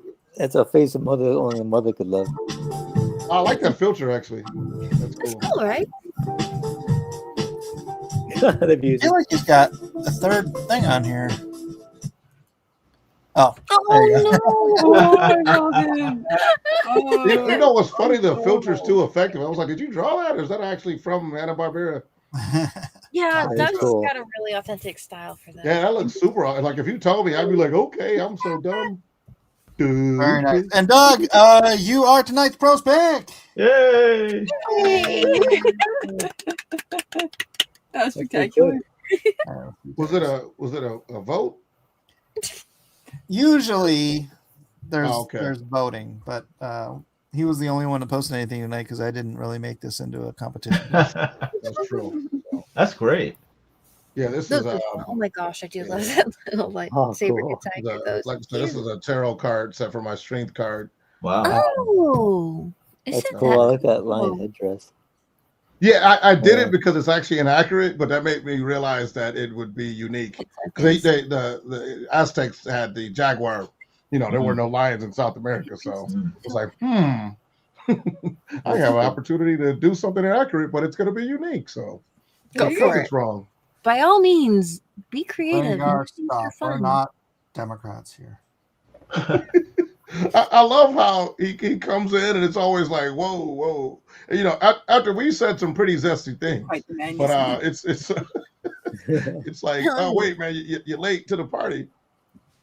But yeah, so Oh, Very that's nice. beautiful. Well, awesome, Terry. It was great to have you here. If you want to come on Wednesdays, just let me know. And we'll, You're welcome. Eddie. Are you on Twitter? yeah, no man. Hopefully, I Wait a didn't minute. fuck you guys to death. I'll be quiet and demure next time. Nah, Hey, that's not gonna happen. That was I cool. will. I can do it. I can do it for like 10 minutes. I can do it. I can. Don't forget be mine. quiet. What the heck?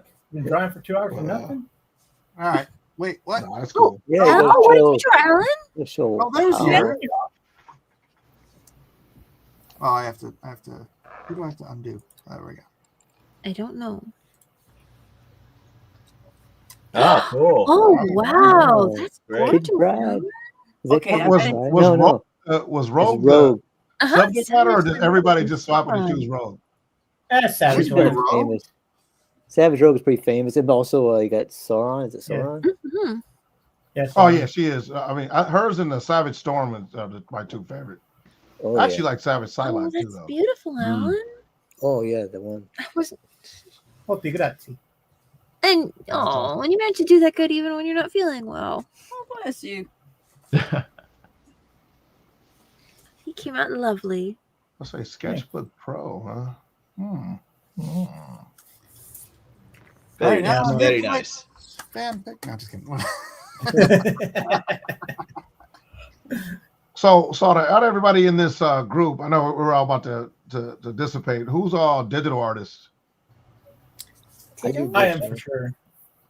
So that's I three do of us. both, but I do. I I do do.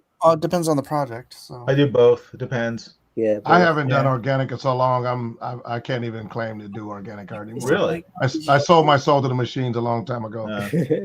Uh, I have to. But it does help that I'm really good at it. So it's like if you're gonna sell out, like don't suck at Right. Like I stopped doing organic art. Now I'm a mediocre digital artist. Yay!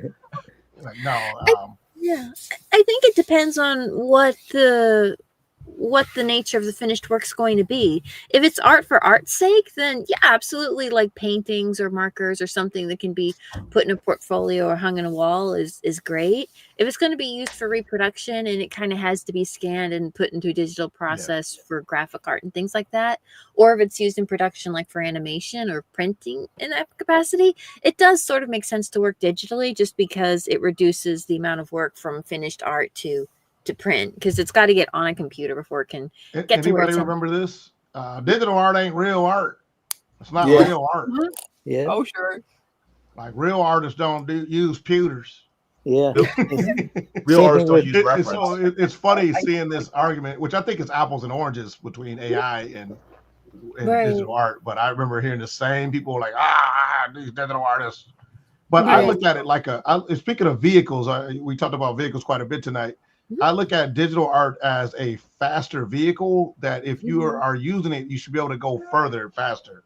So I don't want to see something that you can do organically done digitally. I want to see something that you can do impossibly fast digitally, not necessarily fast, but more techniques piled on top of each other with digital art. So if you got a car, I expect you to drive 2 hours over to the next city. But if you got a rocket, I don't expect you to take that rocket to the next city. I want you to go to the next planet over.